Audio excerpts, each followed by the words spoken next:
Hello everyone, स्वागत है बेटा आप सबका हमारे इस नए लेक्चर में एप्लीकेशन ऑफ डेरिवेटिव के।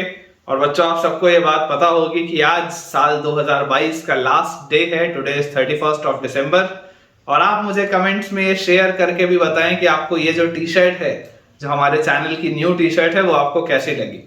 तो बच्चों, आज का लेक्चर स्टार्ट करने के पहले मैं आप सबको बता दूं कि एप्लीकेशन ऑफ डेरिवेटिव हमने पूरा का पूरा कंप्लीट कर लिया है। हम क्वेश्चंस की प्रैक्टिस कर रहे हैं और मुझे पूरी उम्मीद है कि आपको इन सवालों से बहुत ज्यादा फायदा भी हो रहा होगा, आपका कॉन्फिडेंस भी 100% इंक्रीज हो रहा होगा।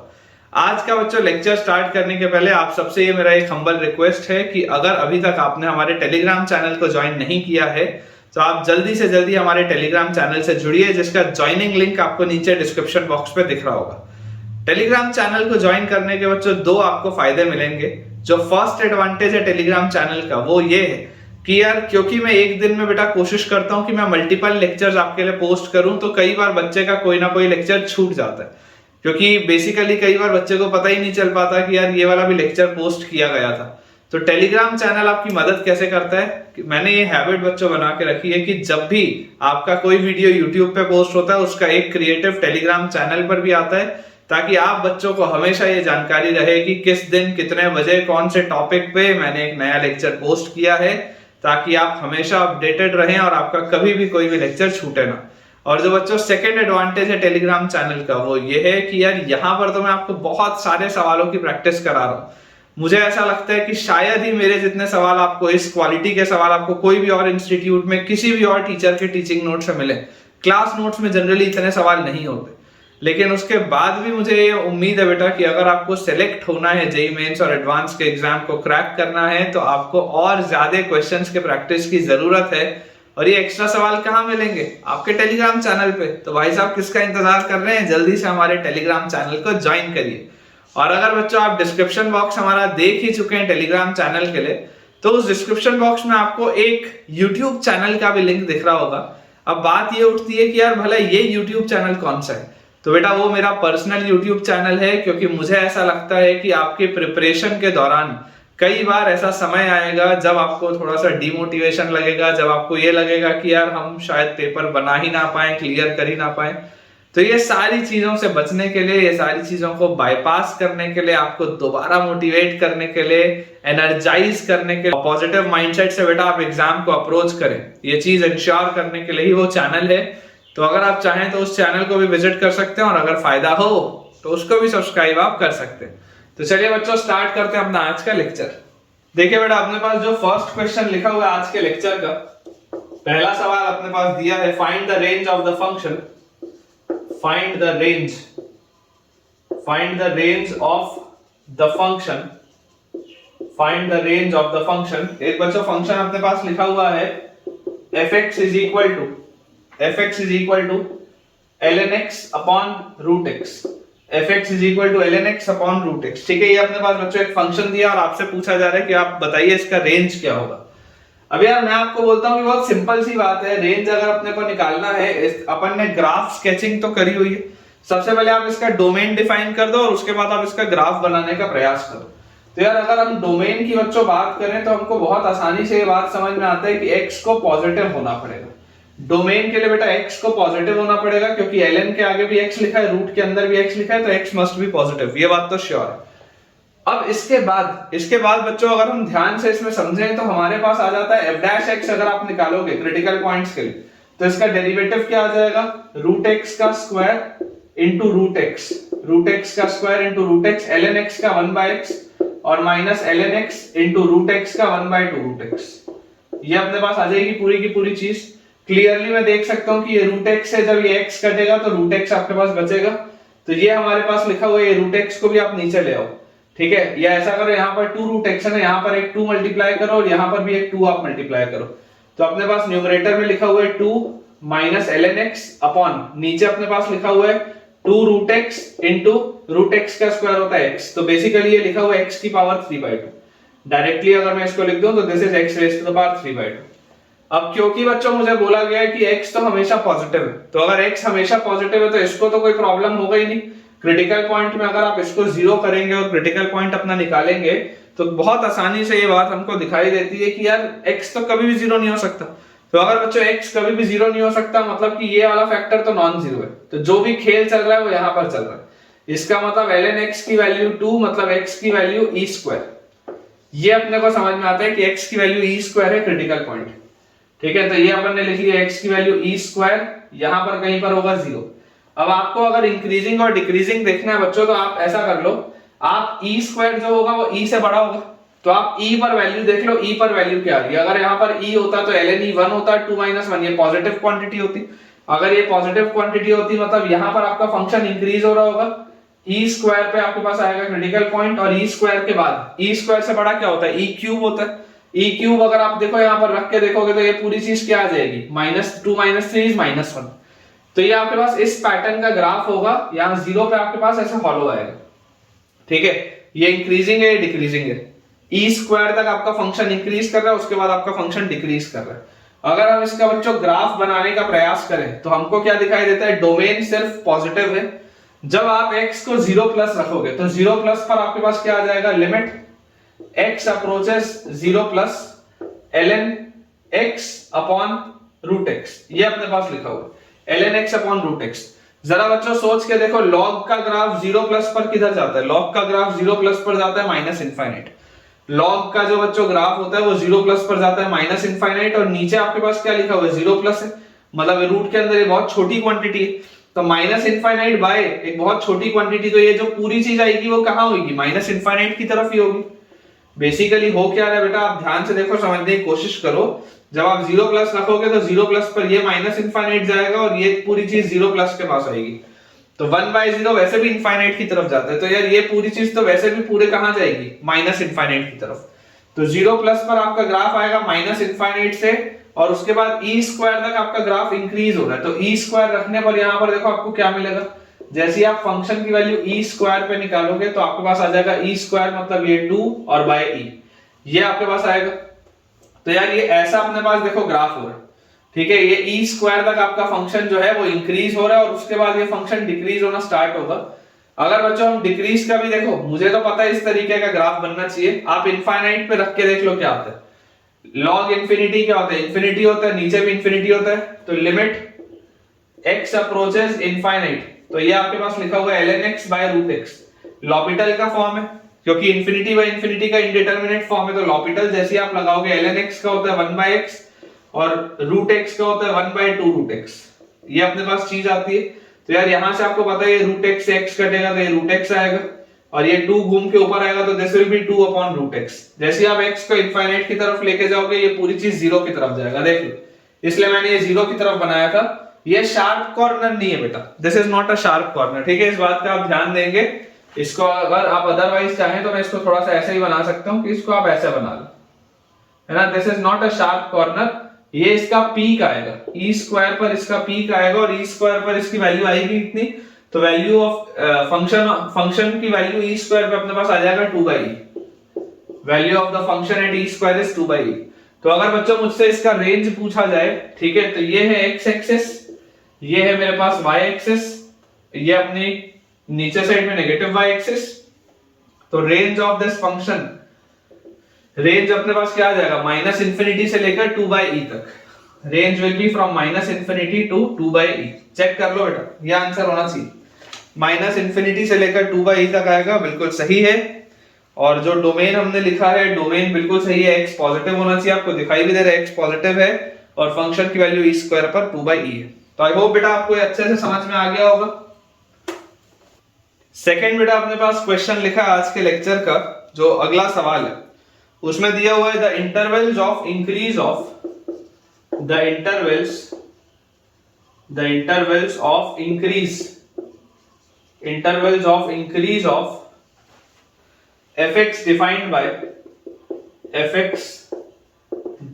by the intervals of increase of fx defined by fx is equal to integral -1 to x t square plus 2t into t square minus 1 dt equals dash. ये अपने पास बच्चों सवाल है, आपको इंटरवल बताने इंक्रीमेंट के।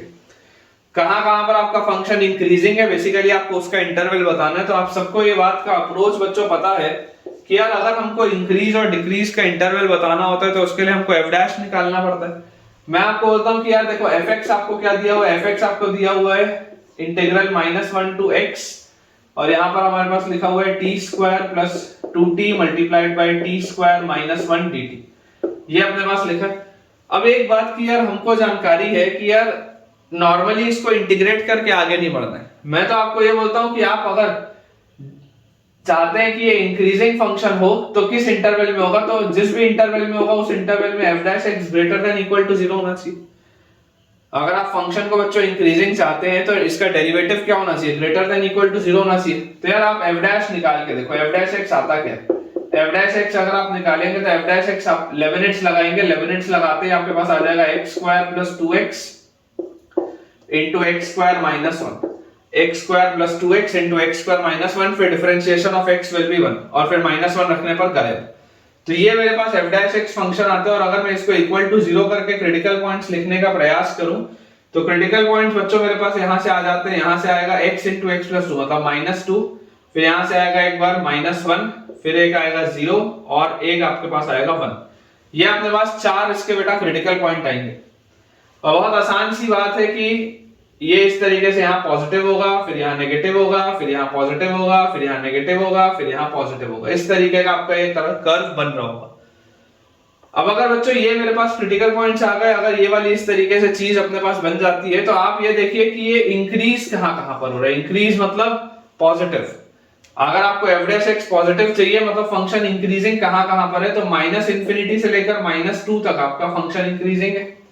उसके बाद यूनियन -1 से लेकर 0 तक भी आपका जो फंक्शन है वो इंक्रीजिंग है, -1 से लेकर 0 तक, और यूनियन 1 से लेकर इंफिनिटी तक भी बच्चों जो अपना फंक्शन आएगा that will be increasing.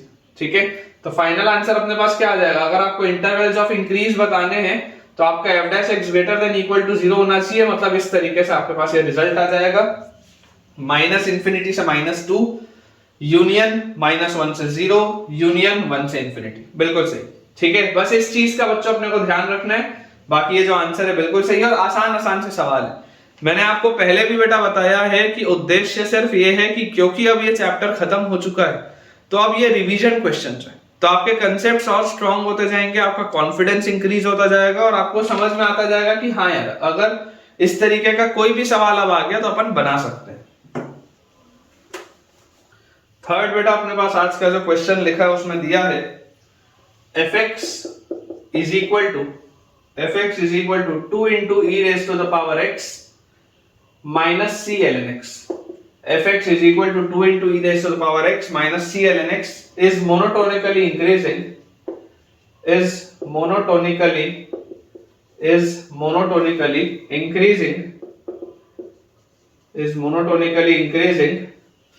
for every x belonging to 0 to infinity, मतलब कि अपने डोमेन में, ऑब्वियसली आपको दिख रहा है इसका डोमेन यही है, तो अपनी डोमेन में हमेशा अगर इंक्रीजिंग है then find the true set of value of c, then find the true set of values of c, then find the true set of values of c। ये अपने पास बच्चों सवाल दिया हुआ है, ठीक है, देखेंगे ध्यान से समझने की बेटा। देखो कोशिश अपन करते हैं कि लिखा क्या है। अपने पास इसमें दिया हुआ है फंक्शन एक दिया है विच इज मोनोटोनिकली इंक्रीजिंग, तो अगर एक मोनोटोनिकली इंक्रीजिंग फंक्शन है तो हम क्या जानते हैं कि एक इंक्रीजिंग फंक्शन के लिए पैरामीटर वाला सवाल है, f डैश x क्या होना चाहिए, ग्रेटर देन इक्वल टू 0 होना चाहिए। तो यार यहां से आप देखो fx आपको क्या दिया हुआ है, fx आपको दिया हुआ है 2 into e raised to the power x minus c ln x, ये आपके पास लिखा हुआ है fx। तो अगर ये fx लिखा हुआ है तो यार f डैश x क्या होगा, f dash x must be greater than equal to 0, f dash x must be greater than equal to 0, क्योंकि आपको मोनोटोनिकली इंक्रीजिंग बोला जा रहा है ना, तो इंक्रीजिंग फंक्शन है तो f dash x greater than equal to 0 होना चाहिए। अब अगर बेटा ये चीज अपने पास आनी चाहिए तो इसका डेरिवेटिव देखो लिखा क्या है, इसका डेरिवेटिव आपके पास आ जाएगा 2 into e की पावर x का e की power x minus c ln x का c by x, this should be greater than equal to 0, ये अपने पास चीज आती है। या यहां से अगर आप इसको सॉल्व करेंगे तो आपके पास आ जाएगा c by x is less than equal to 2 into e की पावर x, या क्योंकि बेटा x पॉजिटिव है, क्योंकि बेटा x पॉजिटिव है, इसका डोमेन क्योंकि पॉजिटिव आपको दिया हुआ है, तो हम x को उस साइड लेके जा सकते हैं, तो c will be less than equal to 2 into x into e की पावर x, ये अपने पास आ जाएगा। ठीक है, 2 into x into e की पावर x। अब जो इंपॉर्टेंट बच्चों बात है कि अगर आप चाहते हैं कि for all x in the domain, अगर आप चाहते हैं कि 2x e की पावर x से ये छोटा हो, तो this implies c must be less than the minimum value of 2x into e की पावर x। अगर हम चाहते हैं कि ये 2x into e की पावर x हमेशा ही c जो है हमेशा ही इससे छोटा हो, तो इसकी मिनिमम वैल्यू से भी इसका छोटा होना पड़ेगा। तो यार आप तो बेटा ऐसा करो कि आप एक नया फंक्शन मान लो gx, उसको आप मान लो 2x into e की पावर x, और अपन इसका ग्राफ बना के इसकी मिनिमम वैल्यू निकाल लेते हैं।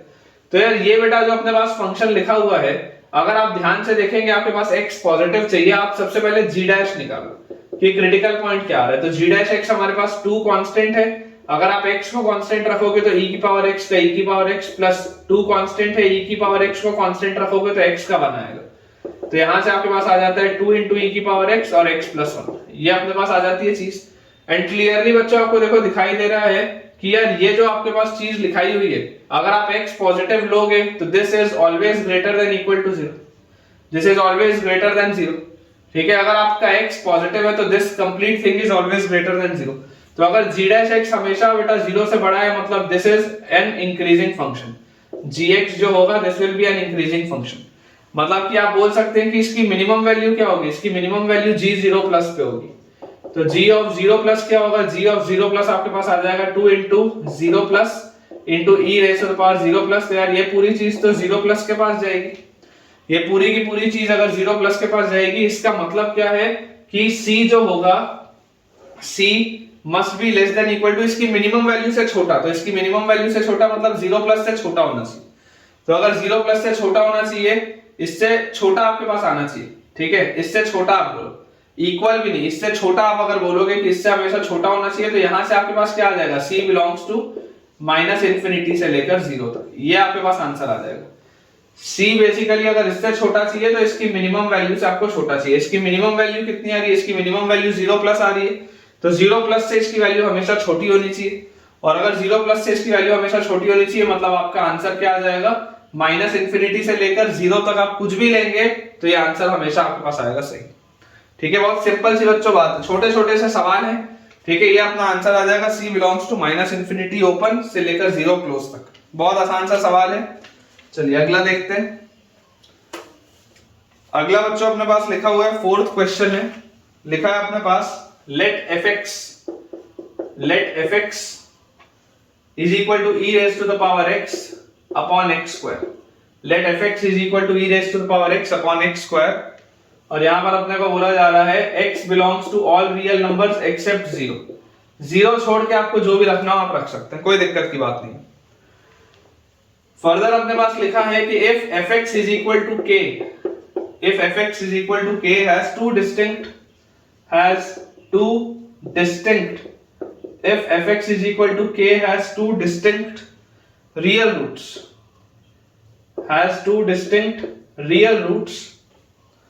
find the range of k। Question अपने पास find the range of k, ये अपने पास बच्चों सवाल है। अगर इसके दो डिस्टिंक्ट रूट्स हैं, two real distinct roots, then the range of k हमारे पास क्या होगा, ये सवाल है। तो यार बेटा मैं आपको बोलता हूं कि आप इसका ग्राफ बना लो, हो सकता है मैंने कराया भी हो, मुझे याद नहीं है, लेकिन हो सकता है मैंने जब आपको ग्राफ स्केचिंग सिखाई थी तब ये बताया भी हो। देखिए आपके पास फंक्शन क्या है, फंक्शन है आपके पास e raised to the power x by x square। Best क्या होगा, बेस्ट ये होगा कि यार आप इसका ग्राफ बनाओ और ग्राफ से ऑब्जर्व कर लो कि इसके दो रूट्स कब आते हैं, क्योंकि आप इसको एज अ फंक्शन कैसे और सॉल्व करोगे, नॉर्मल तरीके से तो आपको प्रॉब्लम आएगी रूट्स इसके चेक करने में। तो ज्यादा बेटर क्या है, ज्यादा बेटर ये है कि यार आपको fx इक्वल टू k के सॉल्यूशन बताना है ना, सबसे पहले आप fx का ग्राफ बनाओ। तो यार अगर इसका आपको ग्राफ बनाना है तो यार देखो इसका f डैश क्या होगा, f डैश की वैल्यू आपके पास आएगी x स्क्वायर का square into x square constant, e की पावर x का e की पावर x माइनस e की power x constant x square का 2x, ये अपने पास आ जाता है। तो यार यहां से मेरे पास क्या आ गया, यहां से अपने पास आ गया e की पावर x इंटू एक्स बाहर, e की पावर x इंटू एक्स बाहर, तो x एक बच गया यहाँ पे और e की पावर x और x बाहर तो -2 और अपॉन बच्चों नीचे अपने पास लिखा हुआ है x की पावर 4। अब हमें एक चीज इसमें देखो दी हुई है कि x की वैल्यू 0 नहीं हो सकती, x की वैल्यू बच्चों 0 नहीं हो सकती, तो यार समझो ये वाली चीज तो हमेशा ही पॉजिटिव है, ये वाली चीज तो हमेशा ही पॉजिटिव है, ठीक है। और ऊपर आपके पास एक x बस बचा हुआ है। अब x इंटू एक्स माइनस 2 आपके पास अगर बेटा लिखा है, आप जरूर चाहें तो एक फैक्टर कट करके सॉल्व कर सकते हैं, लेकिन मैं बोलता हूं कि यार रहने दो इसको। अब अगर x कभी 0 नहीं हो सकता तो ये वाली चीज हमेशा पॉजिटिव होगी, तो क्रिटिकल पॉइंट में रोल कौन अदा करेगा, ये दो फैक्टर्स रोल अदा करेंगे।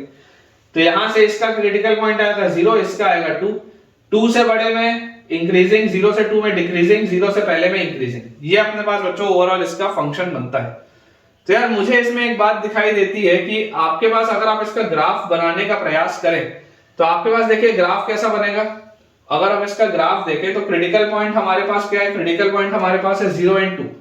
0 एग्जैक्ट तो आप रख नहीं सकते, 0 आप एग्जैक्ट तो रख नहीं सकते। तो सबसे पहले आप ये देखो कि माइनस इंफिनिटी की तरफ ये कर्व किधर जा रहा है। तो यार अगर आप बोलेंगे limit x approaches minus infinity e raise to the power x upon x square, तो जरा सोच के देखो ये आ जाएगा e raise to the power minus infinity upon minus infinity का स्क्वायर मतलब इंफिनिटी स्क्वायर, और e की पावर माइनस इंफिनिटी क्या होता है 1 बाई e की पावर इंफिनिटी और इंफिनिटी का स्क्वायर। भाई साहब ये तो 0 की तरफ जा रहा है, 1 बाई e की पावर इनफाइनाइट मतलब ये भी इनफाइनाइट ये भी इनफाइनाइट, ये पूरी चीज 0 की तरफ जा रही है, मतलब आपका कर्व चालू यहां से होगा, 0 के पास से चालू होगा, ऑब्वियसली 0 प्लस से चालू होगा, 0 प्लस से, क्योंकि ये एक पॉजिटिव क्वांटिटी आएगा, एग्जैक्ट 0 नहीं आएगा। सिमिलरली अगर बच्चों मैं बात करूं कि यार इसकी वैल्यू देखो अब 0 तक इंक्रीज हो रही है, तो 0 माइनस पर इसका बिहेवियर कैसा होगा। अगर हम बोल दें लिमिट x अप्रोचेस 0 माइनस, तो 0 माइनस पर this is e raise to the power x upon x square.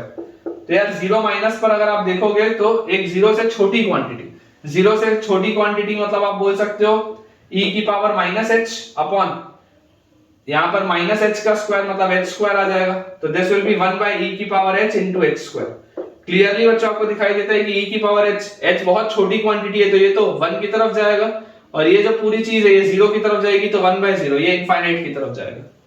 इसका मतलब बच्चों इसका ग्राफ अगर आप देखेंगे ना तो इसका ग्राफ कुछ ऐसा होना चाहिए, माइनस इंफिनिटी की तरफ ये 0 की तरफ जाएगा, और जैसे जैसे आप 0 के पास जाएंगे तो 0 के पास ये प्लस इंफिनिटी की तरफ शूट करेगा।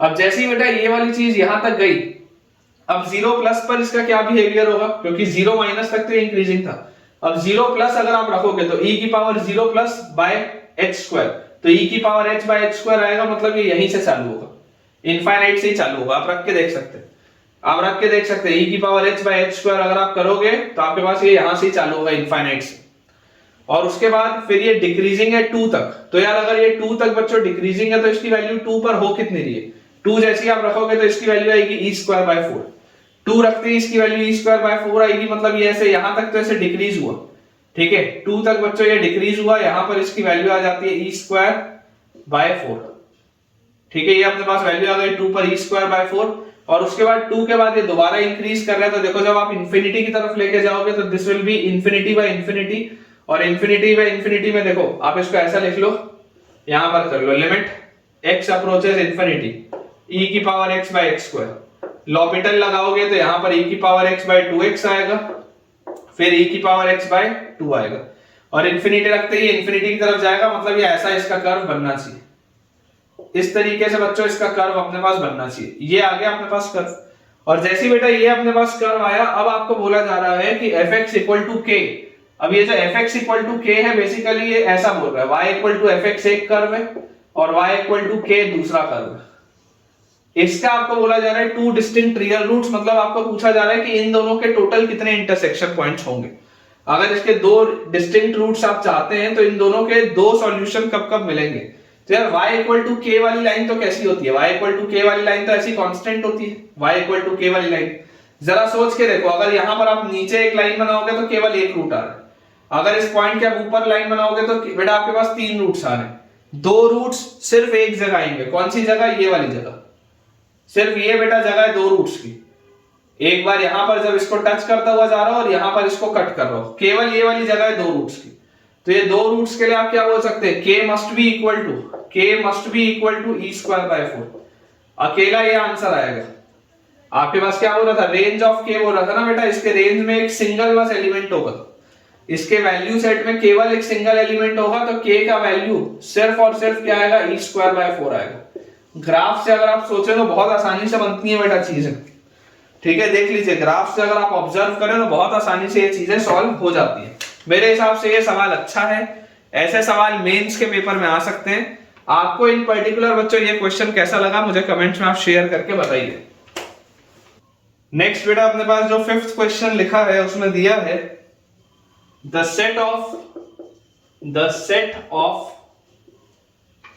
all x, the set of all x for which the function the set of all x for which the function hx is equal to the set of all x for which the function hx is equal to minus log base 2 minus 2x minus 3 plus x square, minus 2x minus 3 plus x square is defined क्या लिखा है, the set of all x for which this function is defined and monotonically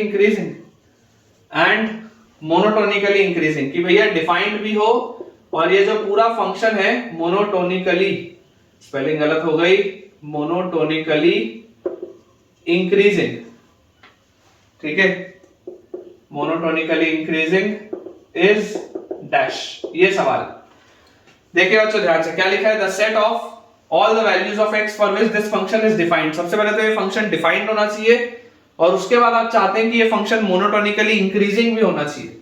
तो approach क्या होगा, approach बच्चों बहुत simple सा है कि अगर आप चाहते हैं कि ये फंक्शन डिफाइंड हो तो hx क्या लिखा हुआ है, hx हमारे पास लिखा हुआ है माइनस लॉग बेस 2 पर माइनस 2x और माइनस 3 और प्लस x स्क्वायर, यही अपने पास लिखा है माइनस 2x माइनस 3 और प्लस x स्क्वायर। तो ये जो बेटा नंबर की जगह चीज लिखी है ये पॉजिटिव होना चाहिए, मतलब x square minus 2x minus 3 must be positive. तो यहां से आपके पास आ जाएगा x square minus 3x plus x minus 3 is greater than 0 और यहां से आप लिख सकते हैं x minus 3 into x plus 1 is greater than 0। देख लो x square minus 3x plus x तो माइनस 2x और माइनस 3। नंबर लाइन बच्चों अगर आप बनाओगे नंबर लाइन में ये क्रिटिकल पॉइंट्स आता है minus 1 3 positive negative positive. Positive के लिए बच्चों आपके पास आंसर आ जाएगा x belongs to minus infinity से माइनस 1 यूनियन 3 से इंफिनिटी, माइनस इंफिनिटी से माइनस 1 यूनियन 3 से इंफिनिटी। ये तो अपने पास आ गया कि सवाल डिफाइंड कब है। अब अगर आप मोनोटोनिकली इंक्रीजिंग चाहते हैं, मोनोटोनिकली इंक्रीजिंग बच्चों अगर हम चाहते हैं इसका मतलब क्या है, मोनोटोनिकली इंक्रीजिंग का मतलब ये है कि f डैश x जो होगा वो ग्रेटर देन इक्वल टू 0 होगा। देखो बेसिकली आपको कंफ्यूज नहीं होना बेटा, आप कई लोग इसको डायरेक्टली ग्रेटर देन 0 भी सॉल्व कर लेते हैं, वो आप पेपर में जब ऑप्शंस देखोगे तो आप आइडेंटिफाई कर लोगे, तो बहुत दिक्कत की बात नहीं है। Ideally greater than equal to 0 लिखना चाहिए, लेकिन कई बार फ्लो में कई सारे टीचर्स और लोग ग्रेटर देन 0 बस लिख के सॉल्व कर देते हैं, लेकिन जब आप 4 ऑप्शंस में देखोगे ना तो आपको आइडेंटिफाई हो जाएगा कौन सा ऑप्शन सही है। तो अगर हम इसका f डैश निकाल के देखें तो बेसिकली f डैश जो मैं लिखती हूँ बेसिकली h डैश होगा, ठीक है, h dash x must be greater than equal to 0। तो इसका डेरिवेटिव क्या आएगा हमारे पास, देखो अगर बच्चों आप इसका डेरिवेटिव करेंगे तो ये आपके पास लिखा हुआ है लॉग में, ठीक है, तो लॉग का डेरिवेटिव आप सबसे पहले ऐसा करो, देखो अगर आपको थोड़ा भी कंफ्यूजन है कि लॉग को कैसे सॉल्व करते हैं तो आप hx को पहले ऐसा लिख लो, आप hx को लिख लो minus ln x square minus 2x minus 3 और डिवाइडेड बाय ln 2। आप इसको ऐसा लिख लो, ऐसा भी आप इसको लिख सकते हो, कोई दिक्कत नहीं। बेस अपन ने चेंज कर दिया। अब अगर बच्चों मैं इसको डिफरेंशिएट करूं तो यार यहां से देखो h डैश x अगर आपको निकालना है तो ये माइनस 1 बाय ln 2 तो आपके पास आ जाएगा और इसका डेरिवेटिव क्या आएगा, इसका डेरिवेटिव आएगा 1 by x square minus 2x minus 3 और उसके बाद अंदर वाले का बेटा जो डिफरेंशिएशन होगा that will B 2x minus 2। ये अपने पास पूरी चीज आएगी and this should be greater than equal to 0। तो माइनस साइन और इसको आप बैलेंस करेंगे तो आपके पास आ जाएगा 2 इंटू एक्स माइनस 1 अपॉन नीचे वाले को आप अगर फैक्टराइज करेंगे तो आपके पास आ जाएगा x minus 3 into x plus 1। This should be less than equal to 0। ये अपने पास आ जाएगा, माइनस साइन बैलेंस करते ये 2 भी आप हटा सकते हैं। तो यार देखो क्रिटिकल पॉइंट्स क्या आ रहे हैं, क्रिटिकल पॉइंट्स इसमें आ जा रहे हैं माइनस 1 1 एंड 3। ये अपने पास बच्चों चीज आ जा रही है। और जैसे ये चीज हमारे पास आ जा रही है तो ये बोला जा रहा है this is less than equal to zero. तो less than equal to zero का क्या आंसर होता है? ये पॉजिटिव नेगेटिव पॉजिटिव नेगेटिव। तो यहां से आपके पास आता है माइनस इंफिनिटी से लेकर -1 तक। -1 पर आप देखो क्लोज नहीं लगा सकते क्योंकि डिनोमिनेटर में, और यूनियन आपके पास आता 1 से लेकर 3 तक। तो 1 पर आप क्लोज लगा सकते हैं और 3 पर आपको ओपन लगाना पड़ेगा क्योंकि 3 डिनोमिनेटर में। तो ये आपके पास आंसर आता।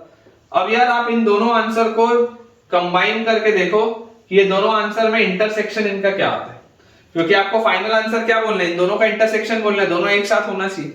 तो हालांकि देखो मुझे क्लियरली दिख रहा है कि इन दोनों का इंटरसेक्शन आएगा माइनस इंफिनिटी से -1, क्योंकि इसमें 3 से इंफिनिटी है, इसमें 1 से 3 है, पॉसिबल नहीं है। तो फाइनल आंसर मैं डायरेक्टली लिख लेता हूं x belongs to minus infinity से लेकर -1 ओपन। दोनों में ही बच्चों ओपन आएगा। ये क्वेश्चन नंबर अपना 5 था और बिल्कुल बच्चों ये सही अपन ने सॉल्व किया। This is your final answer. Note कर लीजिए बच्चों, फाइनल आंसर बिल्कुल सही।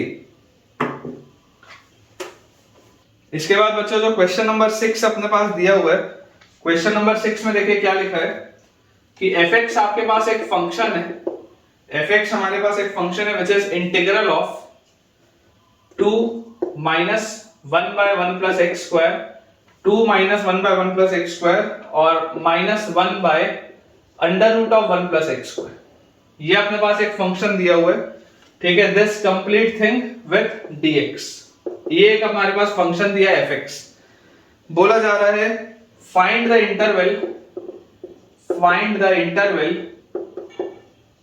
Interval in which f is increasing, in which fx is increasing, find the interval in which fx is increasing।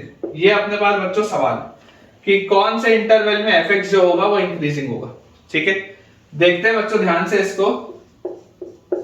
यार देखो यहां पर आप इसको सबसे पहले इंक्रीजिंग डिक्रीजिंग चेक करने के लिए क्या करोगे, आप इसको बेटा डिफरेंशिएट करोगे। तो f डैश x आपके पास क्या आएगा? f डैश x, क्योंकि ये इसका इंटीग्रल था तो f डैश करोगे तो f डैश आ जाएगा 2 minus 1 by 1 plus x square और -1 by under root of 1 plus x square.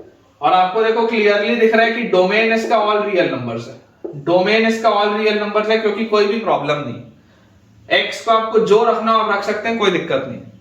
अब यहां पर बेटा ऑब्जर्व करने की बात है कि f डैश क्या होगा। इंक्रीजिंग के लिए आप चाहते हैं this should be greater than 0, increasing के लिए चाहते हैं कि this should be greater than 0 या ग्रेटर देन इक्वल टू 0। इसको आपको बेसिकली सॉल्व करना है। तो मैं आपको बोलता हूं बेटा आप इसको ऐसे लिखो, 2 को लिख लो 1 minus 1 by 1 plus x square और एक और उसका जो 1 था उसको लिख लो +1 minus 1 by under root of 1 plus x square. ऐसा लिख सकते हैं। ये जो 2 था इसको मैंने ब्रेक कर दिया 1 और 1 में, बाकी चीज एज इट इज लिखी हुई है। तो यार यहां से देखो अगर आप पहले वाले बेटा 2 को क्लब कर दोगे तो आपके पास आ जाएगा 1 plus x square -1 by 1 plus x square, और इन दोनों को अगर आप क्लब करोगे तो आएगा under root of 1 plus x square -1 by under root of 1 plus x square. ये अपने पास चीज आती है। यार यहां से मुझे दिखाई देता है ये -1 से 1 गया तो ये लिखा हुआ है x square by 1 plus x square.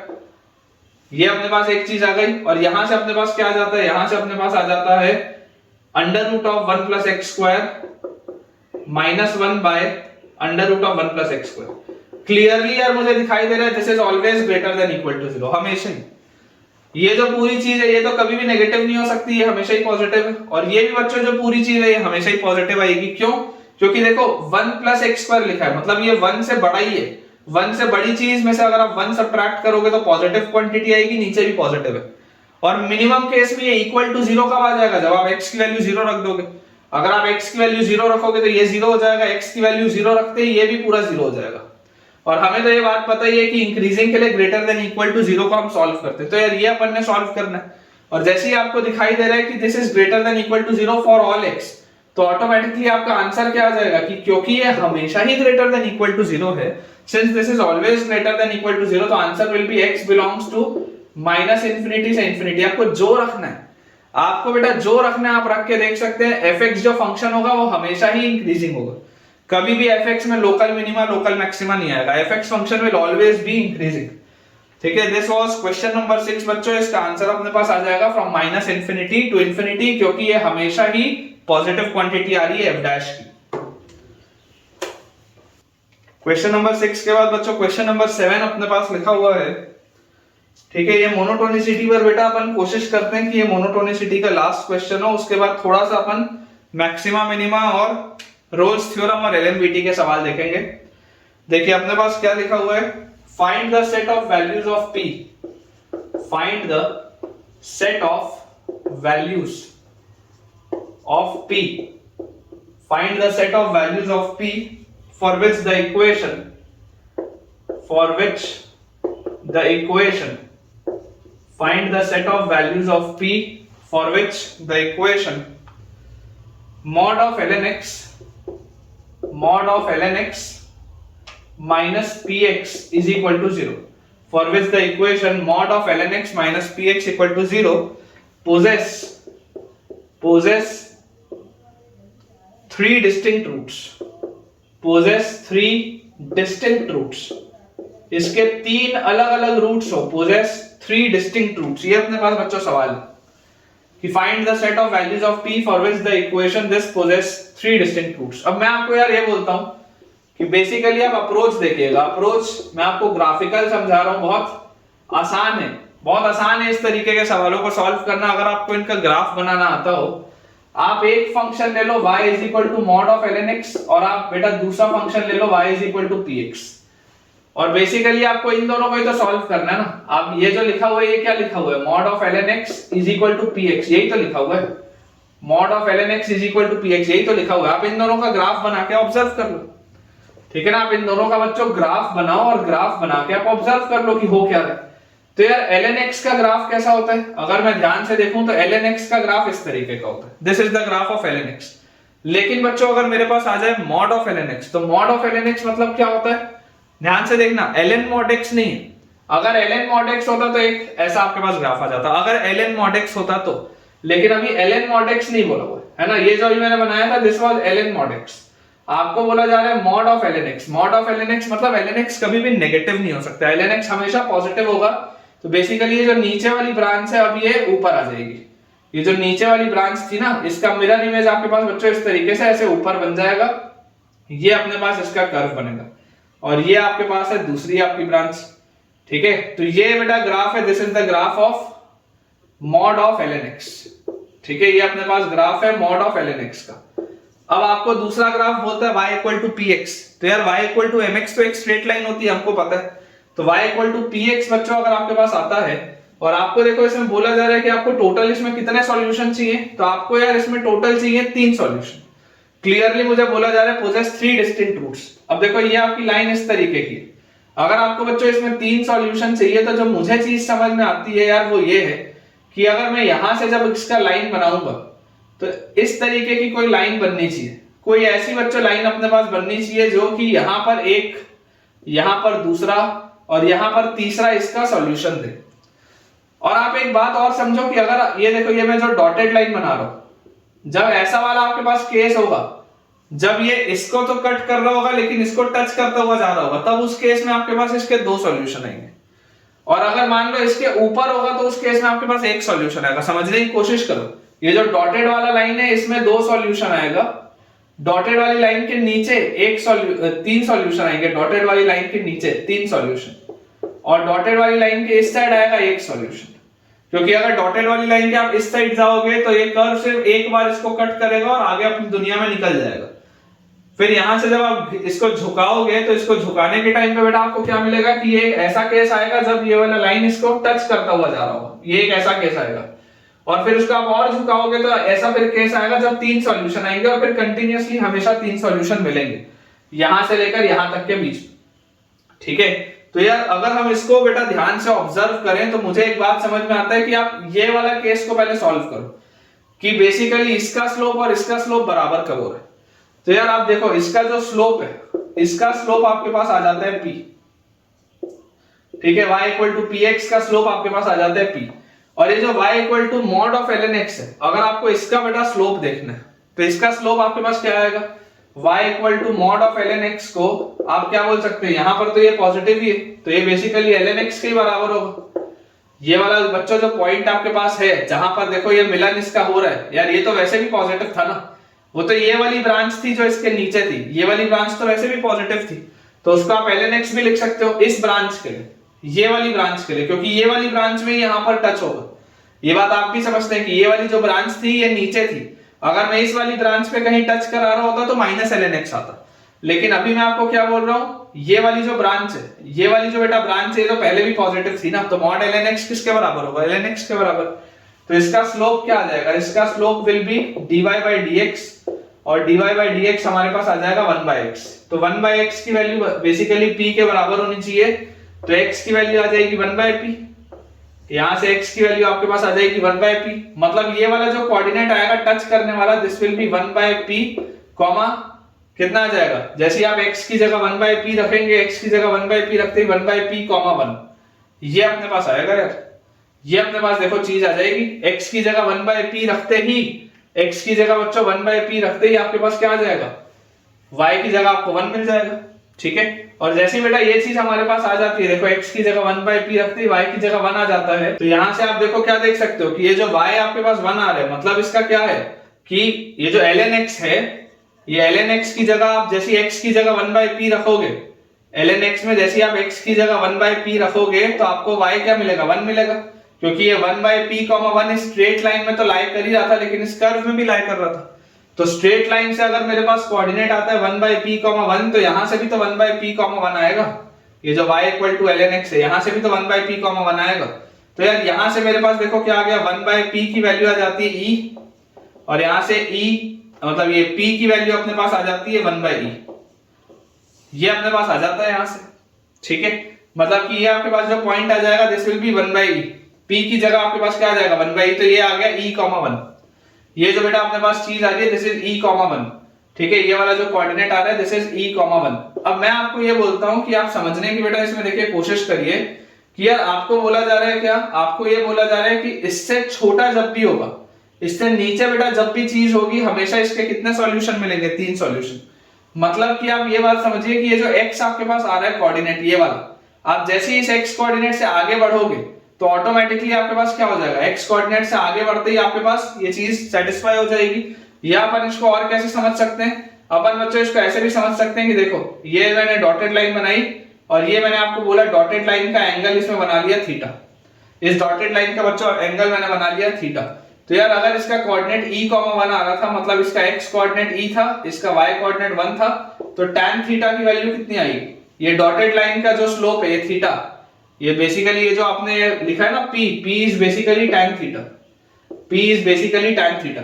तो अगर p की वैल्यू आपके पास कितनी आई है, 1 by e आई है, तो tan थीटा की वैल्यू कितनी आ जाएगी, देख लो tan थीटा की वैल्यू 1 by e आ जाएगी। ग्राफ से भी आपको दिखाई दे रहा है कि tan थीटा की वैल्यू 1 by e आ गई। तो अब अगर आपको इसके 3 सॉल्यूशन चाहिए, ये वाला केस है 2 सॉल्यूशन का, this is the case of 2 solution, लेकिन अगर आपको 3 इसके सॉल्यूशन चाहिए, इसका मतलब जो थीटा होगा, tan थीटा की वैल्यू इससे छोटी होनी चाहिए, tan थीटा की वैल्यू इससे छोटी होनी चाहिए, या थीटा की वैल्यू इस वैल्यू से छोटी होनी चाहिए।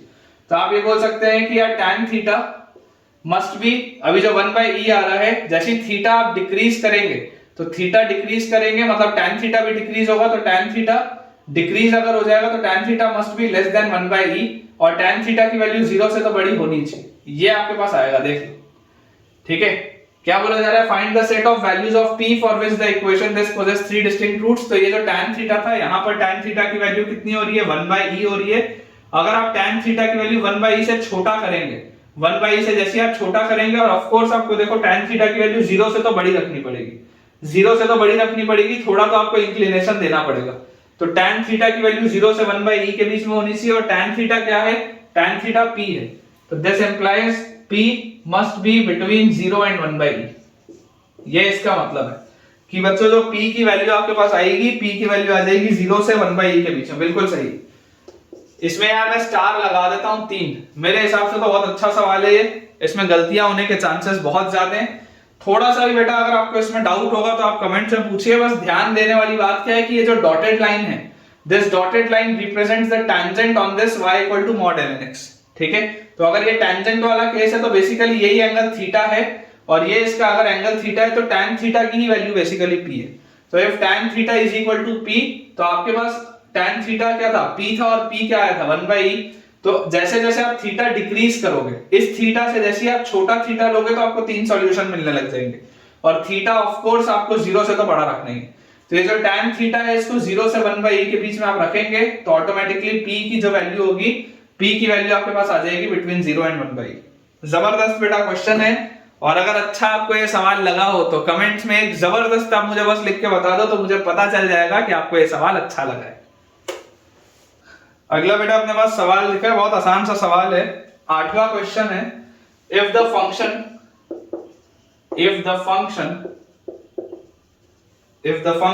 fx is equal to cos of mod of minus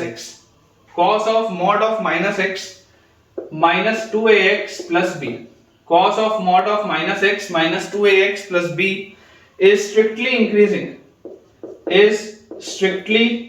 increasing। अपने को बच्चों दिया हुआ है this is strictly increasing for all x belonging to real number। If this function is strictly increasing for all x belonging to real number, then find the range of a। find the range of a या find the values of a, ऐसा लिख लो, find the values of a। ये अपने पास सवाल है, बहुत आसान सा सवाल है। देखिए आपको बच्चों एक बात समझनी जरूरी है कि ये फंक्शन में बहुत सारी चीजें आपको कई बार कंफ्यूज करने के लिए दिया होता है। जैसे fx की वैल्यू आपके पास लिखी हुई है cos of mod of minus x minus 2ax plus b, ये आपके पास लिखा है। अब देखो समझने की बात है कि यार mod of minus x लिखा है और उसमें भी cos लिखा है। आप इनिशियली जानते हैं कि यार cos के अंदर मैं minus x लिखूं या cos के अंदर मैं x लिखूं, रिजल्ट तो सेम मिलना है। तो अगर cos के अंदर माइनस x और x लिखने पर रिजल्ट सेम मिलना है तो यार इसको आप डायरेक्टली ऐसा भी तो लिख सकते हो ना, this is simply cos x minus 2ax plus b, दोनों सेम ही तो है, क्योंकि cos टेक केयर कर लेगा मॉड्यूलस साइन का। आप उसके अंदर प्लस डालो माइनस डालो रिजल्ट सेम मिलेगा, क्योंकि प्लस डालने पर पहला क्वाड्रेंट आएगा, माइनस डालने पर चौथा क्वाड्रेंट आएगा, और cos चौथे क्वाड्रेंट में भी पॉजिटिव होता है। तो आपको ये बात देखो पता होनी चाहिए कि जो cos का कर्व होता है, देखो ये सिमेट्रिक है ना इतने हिस्से में, तो इधर जो वैल्यू मिलेगी इधर भी वही वैल्यू मिलेगी, सेम ही वैल्यूज मिलेगी प्लस और माइनस पे, इसलिए वो cos इंश्योर कर लेगा कि क्या अपने को करना है। ठीक है, तो यार यहाँ पर देखो जैसे अपने को ये वाली चीज बच्चों समझ में आती है कि यार mod ऑफ माइनस एक्स लिखूं या डायरेक्टली cos x लिख दूं, इट डज नॉट मैटर। तो आपके पास बेसिकली fx ये दिया है, और अगर ये हमारे पास fx दिया हुआ है तो आप चाहते हैं दिस इज स्ट्रिक्टली इंक्रीजिंग का केस क्या होता है, f डैश। तो f डैश x की वैल्यू अपने पास क्या आ जाएगी, cos का डिफरेंशिएशन होता है माइनस sin x, और माइनस 2ax का होता है माइनस 2a, b तो कांस्टेंट है वो खत्म हो जाएगा डिफरेंशिएशन में। And if this is strictly increasing मतलब this should be greater than equal to 0, तो यहां से अपने पास क्या आ जाएगा कि sin x, या ऐसे आप इसको लिख लो, this implies 2a is less than equal to minus sin x, 2a is less than equal to minus sin x, या a is less than equal to minus half sin x, a is less than equal to minus half sin x, ये अपने पास आ जाएगा result. ठीक है, 2a is less than equal to minus sin x and a is less than equal to minus half sin x, और ये आपको बोला जा रहा है this is for all x belonging to real number, ये हमेशा के लिए बोला जा रहा है। तो मैंने आपको ऐसे वाले केसेस बताया कि अगर आप चाहते हैं कि a की वैल्यू हमेशा इससे छोटी हो तो this implies a must be less than the minimum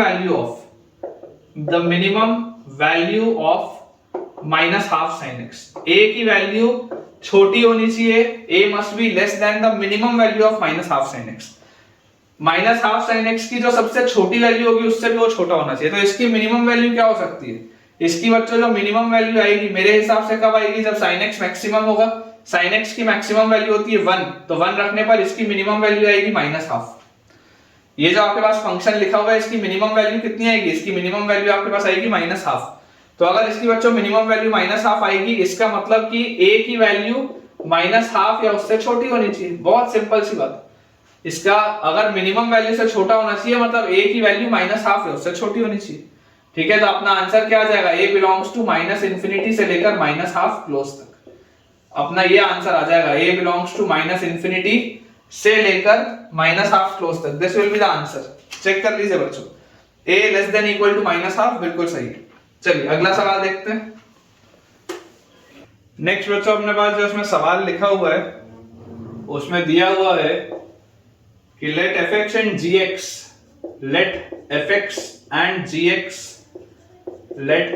and gx be two continuous functions, be two continuous functions, let fx and gx be two continuous functions, be two continuous functions defined from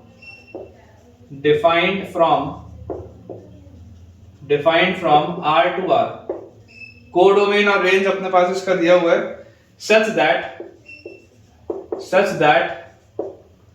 fx1 is greater than fx2, fx1 is greater than fx2 and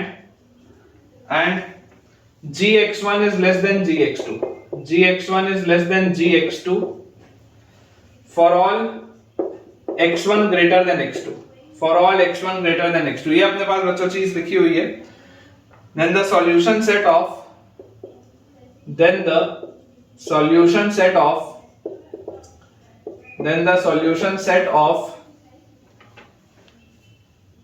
f of g of alpha square minus 2 alpha greater than f of g of 3 alpha minus 4 is dash. ये अपने पास बच्चों सवाल है. देखो ज्यादा difficult नहीं है, आसान सा क्वेश्चन है. मेरे ख्याल से 9th क्वेश्चन है अपना. आप इसमें बच्चों जो समझने वाली बात है वो क्या है कि fx और gx आपके पास दो कंटिन्यूअस फंक्शंस है defined on all real numbers such that fx1 is greater than fx2. fx1 जो है वो हमेशा fx2 से बड़ा है for all x1 greater than x2. मतलब आप समझो कि अगर fx1 is greater than fx2 for all x1 greater than x2, इसका मतलब आपके पास f जो होगा वो एक इंक्रीजिंग फंक्शन होगा. ये बात आती है समझ में. सिमिलरली मेरे पास लिखा हुआ है gx1 is less than gx2 for all x1 greater than x2. मतलब x1 जब x2 से बड़ा होता है तो gx1 gx2 से छोटा होता है, मतलब g जो है वो एक डिक्रीजिंग फंक्शन है. ये बात भी आती है समझ में. तो फाइनली अपने पास लिखा है then the solution set this. इसका क्या आंसर होगा? तो यार देखो अगर f एक इंक्रीजिंग फंक्शन है तो दिस इंप्लाइज अंदर वाली ये जो पूरी चीज है वो ये वाली पूरी चीज से बड़ी होगी. अगर फंक्शन इंक्रीजिंग था तो इनइक्वालिटी का साइन चेंज नहीं होगा, मतलब g of alpha square minus 2 alpha will be greater then g of alpha square minus 2 alpha will be greater then g of 3 alpha minus 4. ये अपने पास आ जाएगा. और अगर अब g एक डिक्रीजिंग फंक्शन है तो इनइक्वालिटी का बच्चों साइन रिवर्स हो जाएगा, मतलब alpha square minus 2 alpha will be less then 3 alpha minus 4. ये अपने पास चीज आ जाती है.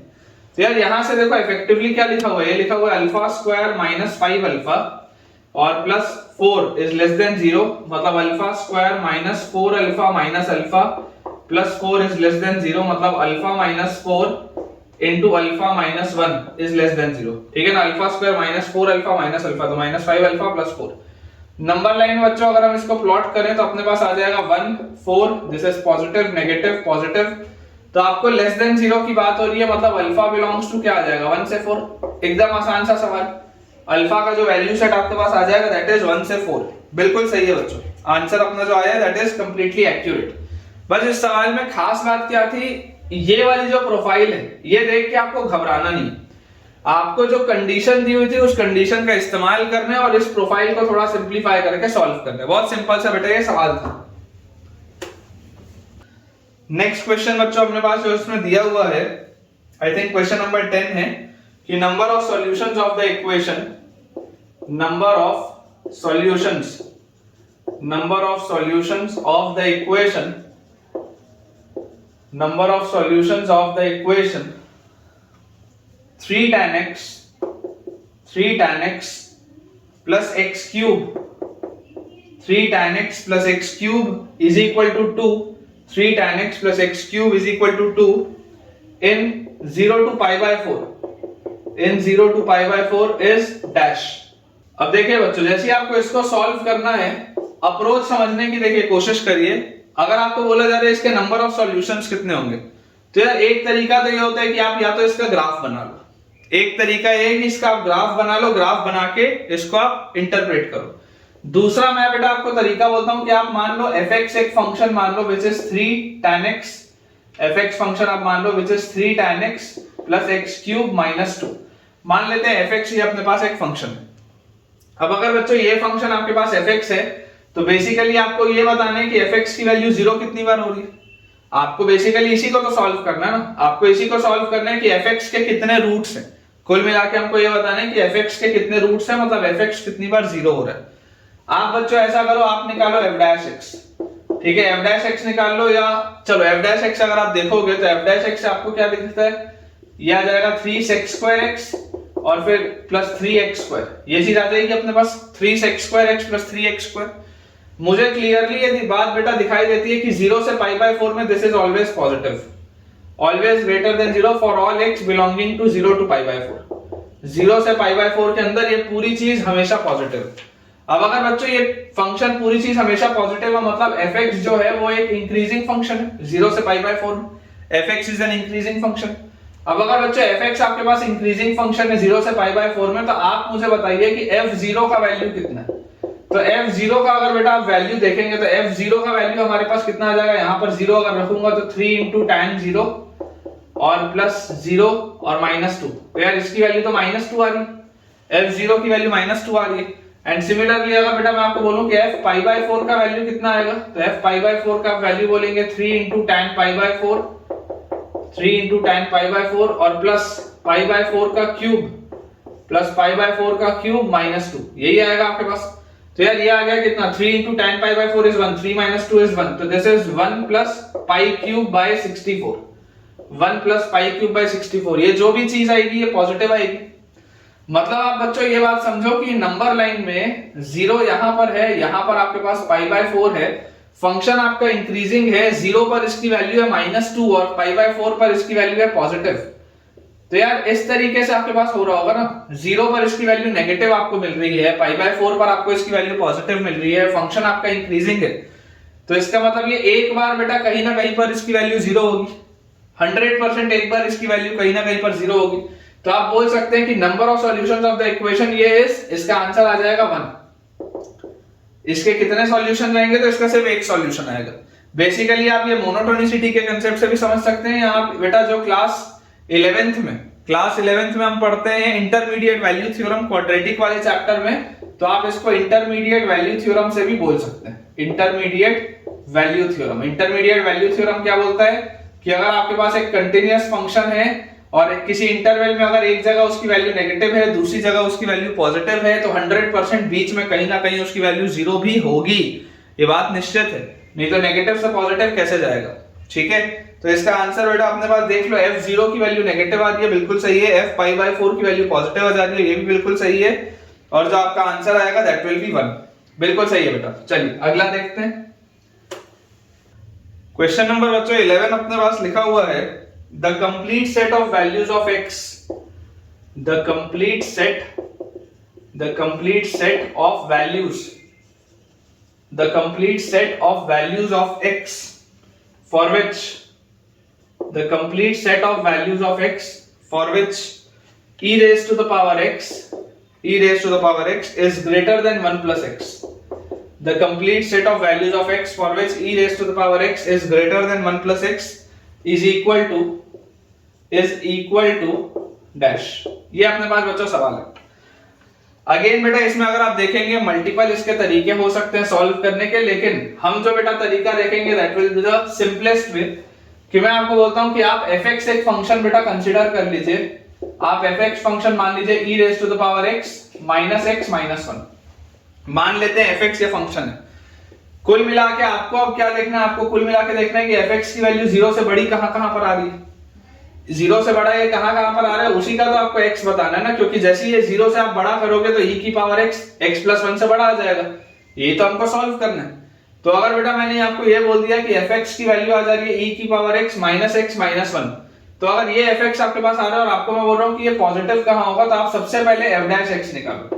f' की वैल्यू क्या आएगी, देखो e की पावर x का e की पावर x और यहां पर है -x, तो -x का आ जाएगा -1, ये अपने पास आ जाएगा e की पावर x -1, और जैसे ही अपने पास आ गया बच्चों e की पावर x -1, तो आपको ये बताना है कि f' का क्या बिहेवियर चल रहा है। तो आपको दिखाई देता है कि इसका जो क्रिटिकल पॉइंट आएगा, जैसे आप इसको 0 के बराबर पुट करोगे तो x की वैल्यू 0 आएगी, मतलब इसका क्रिटिकल पॉइंट आ रहा है 0 पे, इसका बच्चों क्रिटिकल पॉइंट आ रहा है 0 पे। 0 से पहले आपका जो ग्राफ होगा, 0 से पहले ये पूरी चीज नेगेटिव होगी तो आपका ग्राफ डिक्रीजिंग होगा, और जीरो से अगर आप बढ़ा लेंगे बच्चों x को कुछ भी, तो जीरो से बढ़ा लेने पर ये पूरी चीज क्या आ जाएगी, पॉजिटिव आ जाएगी। इस तरीके से अपने पास आएगा, मतलब कि इसकी मिनिमम वैल्यू कहां पर आ रही है, इसकी मिनिमम वैल्यू हमारे हिसाब से आ रही है जीरो पे। जीरो पर बच्चों इसकी मिनिमम वैल्यू है, इसका डोमेन क्या है, तो इसका डोमेन भी ऑल रियल नंबर्स है, डोमेन तो इसका ऑल रियल नंबर्स है, इसमें कोई प्रॉब्लम नहीं। और हमको यहाँ पर बच्चों देखो दिखाई देता है कि इसका क्रिटिकल पॉइंट है जीरो पे। तो आप ऐसा करो, आप ये बोल सकते हो कि आप x कुछ भी लोगे, आप x को कहीं पर भी लोगे, कहीं पर भी, आपका जो fx होगा, आपका fx 100% f0 से तो बड़ा ही होगा एक्सेप्ट जीरो। अगर आप x की जगह पर जीरो ना रखें तो बाकी fx हमेशा f0 से बड़ा होगा, ये बात आपके लिए श्योर है। तो अगर आपका बेटा fx f0 से बड़ा होगा तो f0 की वैल्यू क्या है, व्हाट इज f0? तो अगर आप f0 देखेंगे तो बेसिकली अगर मैं f0 निकालूं तो f0 विल बी e की पावर 0 माइनस 0 माइनस 1, तो e की पावर 0 होता है 1, 1 माइनस 1 इज 0। तो यार ये f0 तो 0 के बराबर है, मतलब ये जो fx होगा वो 0 से बड़ा आपको चाहिए। तो fx की वैल्यू आपको 0 से बड़ी कब कब मिलेगी, fx की वैल्यू 0 से बड़ी हमेशा मिलेगी सिवाय 0 के। ये fx की वैल्यू बच्चों 0 से बड़ी आपको हमेशा मिलेगी, आप कहीं पर भी चले जाओ ये हमेशा 0 से बड़ा होगा एक्सेप्ट ये वाला बस पॉइंट, क्योंकि सिर्फ ये एक पॉइंट है जहां पर इसकी वैल्यू 0 के बराबर हो रही है, बाकी हर जगह इसकी वैल्यू 0 से बड़ी है। तो इसका आंसर आपके पास क्या आ जाएगा, x belongs to minus infinity से 0 यूनियन 0 से इंफिनिटी। मतलब कि अगर मैं पूरे रियल नंबर लाइन में केवल एक 0 छोड़ दूं, पूरे के पूरे बेटा रियल नंबर लाइन में केवल बेटा अगर मैं सिर्फ एक 0 छोड़ दूं तो मेरे पास मेरा आंसर आ जाएगा। तो अपने पास देखो क्या आ गया, x belongs to minus infinity से 0 यूनियन 0 से इंफिनिटी, बिल्कुल सही आंसर है।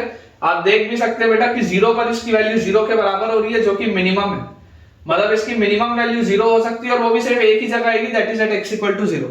अदरवाइज हर जगह पूरी नंबर लाइन में ये डिफाइंड है, हर जगह इसकी वैल्यू 0 से बड़ी ही होगी।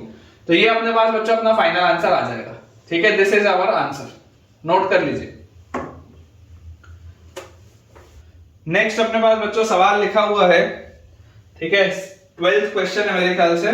लिखा है इसमें late a, b, c, d, let a, b, c, d are non-zero real numbers, are non-zero, let a, b, c, d are non-zero real numbers, are non-zero real numbers, let a, b, c, d are non-zero real numbers such that non-zero real numbers such that 6a plus 4b plus 3c plus 3d is equal to 0. 6a plus 4b plus 3c plus 3d is equal to 0. Then the equation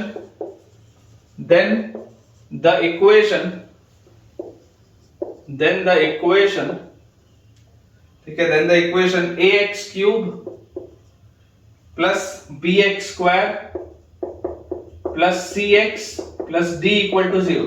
Then the equation ax cube plus bx square plus cx plus d equal to 0 has, मैं आपको बच्चों इसके चार options दे देता हूं। पहला option अपने पास है at least 1 root in minus 2 to 0, at least 1 root in minus 2 to 0। फिर सेकेंड ऑप्शन अपने पास है at least 1 root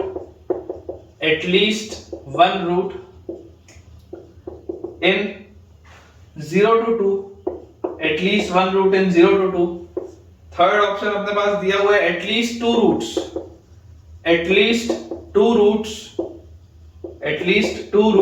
in minus 2 to 2। And last अपने पास है no root in minus 2 to 2। ये अपने पास बच्चों सवाल है। ठीक है, बेसिकली देखो आपको जो सॉल्व करना है बहुत ध्यान से आप समझिएगा, बहुत अच्छा सवाल है, इसमें मैं स्टार भी लगा देता हूं। ठीक है, इसमें आपको मस्त तरीके से रोल्स का यूज आएगा। क्या इसमें लिखा हुआ है कि let ABCD are non zero real numbers, ठीक है, सच दैट ये अपने पास एक कंडीशन दी हुई है जिसका अपने को यूज करना है। 6a plus 4b plus 3c plus 3d is equal to 0, then the equation this equal to 0 has, और एटलीस्ट वाले रूट की बात हो रही है। तो यार ये बात तो हमको देखो पता है कि जब भी एटलीस्ट वाले रूट की बात होती है तो रोल्स की चर्चा अपन करते हैं, और वैसे भी ये कि ये पॉलिनोमियल वाला अलजेब्रिक इक्वेशन है तो इसमें आप कंटीन्यूअस और डिफरेंशिएबिलिटी का कोई प्रॉब्लम आएगा नहीं। मैं आपको बोलता हूं कि आप याद करो, मैंने आपको लास्ट लेक्चर में बताया था कि अगर हमारे पास कभी fx इक्वल टू gx वाला कंडीशन होता था तो अपन fx minus gx is equal to 0 prove करते थे, और इसको हम बोलते थे hx ठीक है, इस पूरे को हम hx बोलते थे और हम फंक्शन लेते थे इंटीग्रल ऑफ hx और इसमें हम लगाते थे रोल्स। ये अप्रोच होता था, इंटीग्रल ऑफ hx में हम जैसी रोल्स लगाते थे तो इसमें रोल्स लगाते ही hx की वैल्यू 0 आ जाती थी और उससे ये चीज पूरी सॉल्व हो जाती थी। अप्रोच ये होता था।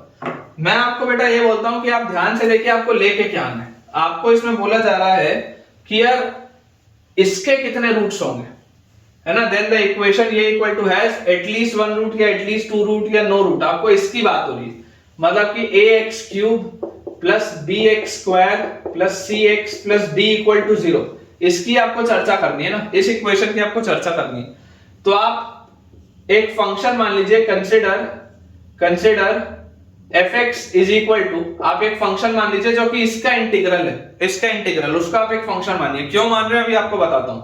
इसको अगर आप इंटीग्रेट करते हैं तो आपके पास देखो क्या आ जाता है, consider fx is equal to a into x cube का x की power 4/4 plus b into x square का x cube by 3 plus c into x का x स्क्वायर बाय 2 और प्लस d इंटू dx। और उसके साथ आपको कोई कांस्टेंट ऑफ इंटीग्रेशन e लिखना हो तो लिख लो, कोई दिक्कत की बात नहीं, नहीं भी लिखोगे तो फर्क नहीं पड़ता, लिख भी लोगे तो चलेगा। अब जैसी बेटा इसको अपन ने fx वाला फंक्शन मान लिया, मैं आपको बोलता हूं कि यार if this is your function fx, आप मुझे एक बात बताइए कि अगर आप इस फंक्शन पे रोल्स लगाएं, अगर आप इस फंक्शन पे रोल्स लगाएं, अभी कौन से इंटरवल में लगाना है वो मैं आपको बताऊंगा, लेकिन अगर आप इस फंक्शन पे रोल्स लगाएं तो रोल्स लगाने पर आप क्या बोलेंगे कि 100% कोई f डैश x की वैल्यू 0 मिलेगी, कोई ना कोई x के लिए उस इंटरवल में 100%। अगर आप इस पे रोल्स लग जाए, अगर इस पे बच्चों रोल्स लग जाए तो आप 100% बोल सकते हैं कि f dash x is equal to 0 मिलेगा, तो एक रूट आपके पास आ जाएगा। ये कंडीशन होती है रोल्स की। तो यार मैं आपको ये बोलता हूं कि रोल्स अगर आपको इसमें चेक करना है तो सबसे पहले रोल्स के लिए कंडीशंस क्या होती हैं, फंक्शन आपका कंटीन्यूअस होना चाहिए, दिखाई दे रहा है अलजेब्रिक फंक्शन है कंटीन्यूअस होगा। फंक्शन आपका डेरिवेबल होना चाहिए, दिखाई दे रहा है फंक्शन डेरिवेबल भी होगा।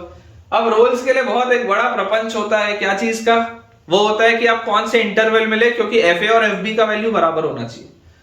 तो यार मैं आपको बोलता हूं कि आप देखो, ऑब्जर्व करके ध्यान से बच्चों अगर देखो, अगर आप जीरो बेस की वैल्यू सोचोगे, क्योंकि देखो आपके पास 3 पॉइंट्स हैं, एक -2 है, एक 0 और एक 2 है, ये 3 पॉइंट्स पे चर्चा है। मैं आपको बेटा बोलता हूं कि आप अगर 0 पर इसकी वैल्यू देखोगे f0, तो f0 की वैल्यू क्या आएगी, f0 विल बी ये खत्म ये खत्म ये खत्म ये खत्म, f0 की वैल्यू आएगी e, करेक्ट। अब अगर आप देखो f-2, तो f-2 की वैल्यू क्या आ जाएगी, f-2 अगर आप देखेंगे तो f-2 आपके पास आ जाएगा -2 की पावर 4, मतलब 16/4 is 4, तो 4a, फिर -2 का क्यूब, -2 का क्यूब इज -8, तो -8b/3, उसके बाद -2 रखते ही 4/2 इज +2c, फिर -2d और प्लस e, ये आपके पास आएगा f-2। ठीक है, इसको भी अगर आप थोड़ा सा मान लीजिए बेटा एलसीएम ले ले तो आपके पास आ जाएगा 12a -8b + 6c -6d + 3e/3। यहां से देखो कुछ भी करते हुए नहीं बन रहा, क्योंकि यहाँ 12a है, यहाँ 6 है, यहाँ +4 भी है, यहाँ -8 भी है, 3c है, 6c है, लेकिन यहाँ +3d है, यहाँ -6d है। अगर ये पूरा प्लस में होता तो एक बार के लिए फायदा होता, लेकिन अभी आपको यहाँ पर कुछ भी ऐसा कंक्लूड नहीं करते बन रहा, कुछ भी फायदा नहीं हो रहा ये करने से। मैं बोलता हूँ f2 की वैल्यू भी निकालो। What is f2? तो यार अगर आप f2 की वैल्यू निकालोगे तो 2 की पावर 4 इज 16/4 इज 4a, फिर 2 रखते ही आपके पास +8b/3, उसके बाद 2 रखते ही +2c, उसके बाद 2 रखते ही +2d और +e, ये आपके पास लिखा हुआ है। अगर आप इसमें एलसीएम ले लेंगे तो आपके पास आ जाएगा 12a + 8b + 6c + 6d + 3e/3, ये आपके पास पूरी चीज लिखी। और ध्यान से बच्चों आप देखो 6a + 4b + 3c + 3d, ये जो पूरी चीज लिखी हुई है बेटा, ये वाली पूरी चीज, ये क्या लिखा हुआ है, this is nothing but 2 * 6a + 4b + 3c + 3d और +3e/3, ये आपके पास लिखा हुआ है। यार ये वाली देखो, ये वाला जो पूरा लीनियर फैक्टर है ना, ये पूरी चीज तो 0 है, ये पूरी चीज 0 है, मतलब ये भी क्या आ रहा है, ये भी सॉल्व होने के बाद e के बराबर आ रहा है, क्योंकि ये पूरा 0 हो जाएगा, दिस कंप्लीट थिंग इज 0, तो 3/3 कटेगा, e आएगा इसका भी वैल्यू, मतलब f(0) का वैल्यू भी e है और f(2) का वैल्यू भी e है।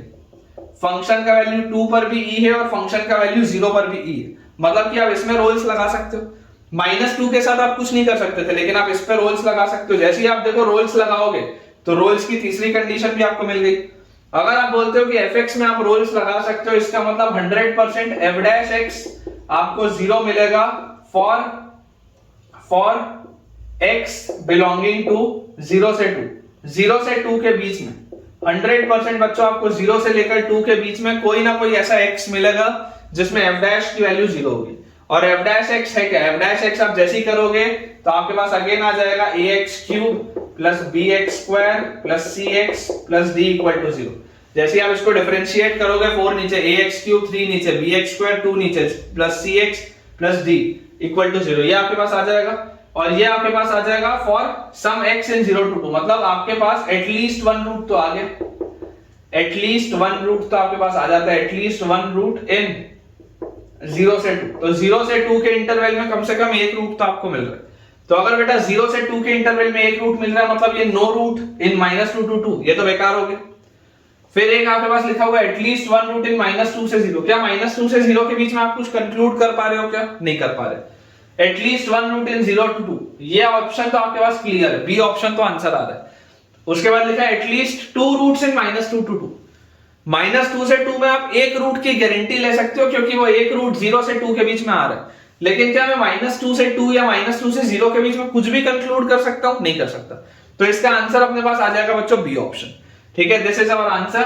बहुत ही जबरदस्त मेरे हिसाब से ये सवाल है और यार आपके कंसेप्ट इसमें 100% बेटा क्लियर हुए होंगे। अगर ये सवाल अच्छा लगा है तो मुझे कमेंट्स में जरूर आप बताइए। अगला बच्चों अपने पास सवाल इसमें लिखा हुआ है कंसिडर द फंक्शन। ठीक है, ये सारे अच्छे क्वेश्चन है बेटा। Consider the function for x belonging to -2 close से 3 closed. Consider the function for x belonging to -2 close से 3 क्लोज्ड। fx बेटा जो फंक्शन आपके पास डिफाइंड है उसकी दो ब्रांचेस हैं। पहली ब्रांच है अपने पास x क्यूब -2x स्क्वायर और -5x plus 6 divided by x -1, और दूसरी ब्रांच है अपने पास -6। ये है if x is not equal to 1 और ये अपने पास है बच्चों if x is equal to 1। ठीक है, देन चार ऑप्शन बच्चों मैं आपको इसका भी दे दे रहा हूं। अच्छा क्वेश्चन है ये, ऑप्शंस में लिख देता हूं जल्दी से। देखिए बच्चों, तो मैंने ये चारों ऑप्शंस लिख दिए, थोड़े बड़े ऑप्शंस थे। अब अपने पास देखो क्या लिखा है, consider the function for x belonging to -2 से 3। आपको इस इंटरवल में चर्चा करनी है, ये इसकी दो ब्रांचेस हैं और ये हमारे पास चार स्टेटमेंट लिखे हुए हैं। सिंगल करेक्ट ऑप्शन ये सवाल है। बोला जा रहा है कि fx डिसकंटिन्यूअस है इसलिए रोल्स थ्योरम एप्लीकेबल नहीं है, या f -2 की वैल्यू f3 के बराबर नहीं है इसलिए रोल्स थ्योरम एप्लीकेबल नहीं है, या f डेरिवेबल नहीं है इसलिए रोल्स थ्योरम एप्लीकेबल नहीं है, या चौथे में लिखा है Rolle's theorem applicable. This is a pure question of Rolle's theorem मेरे हिसाब से। चलिए इसको अगर अपन बच्चों ध्यान से इसको समझने की कोशिश करें तो हमको यहाँ पर देखो क्या दिखाई देता है। ये जो आपके पास ऊपर फंक्शन लिखा हुआ है और नीचे आपके पास लिखा हुआ है x -1।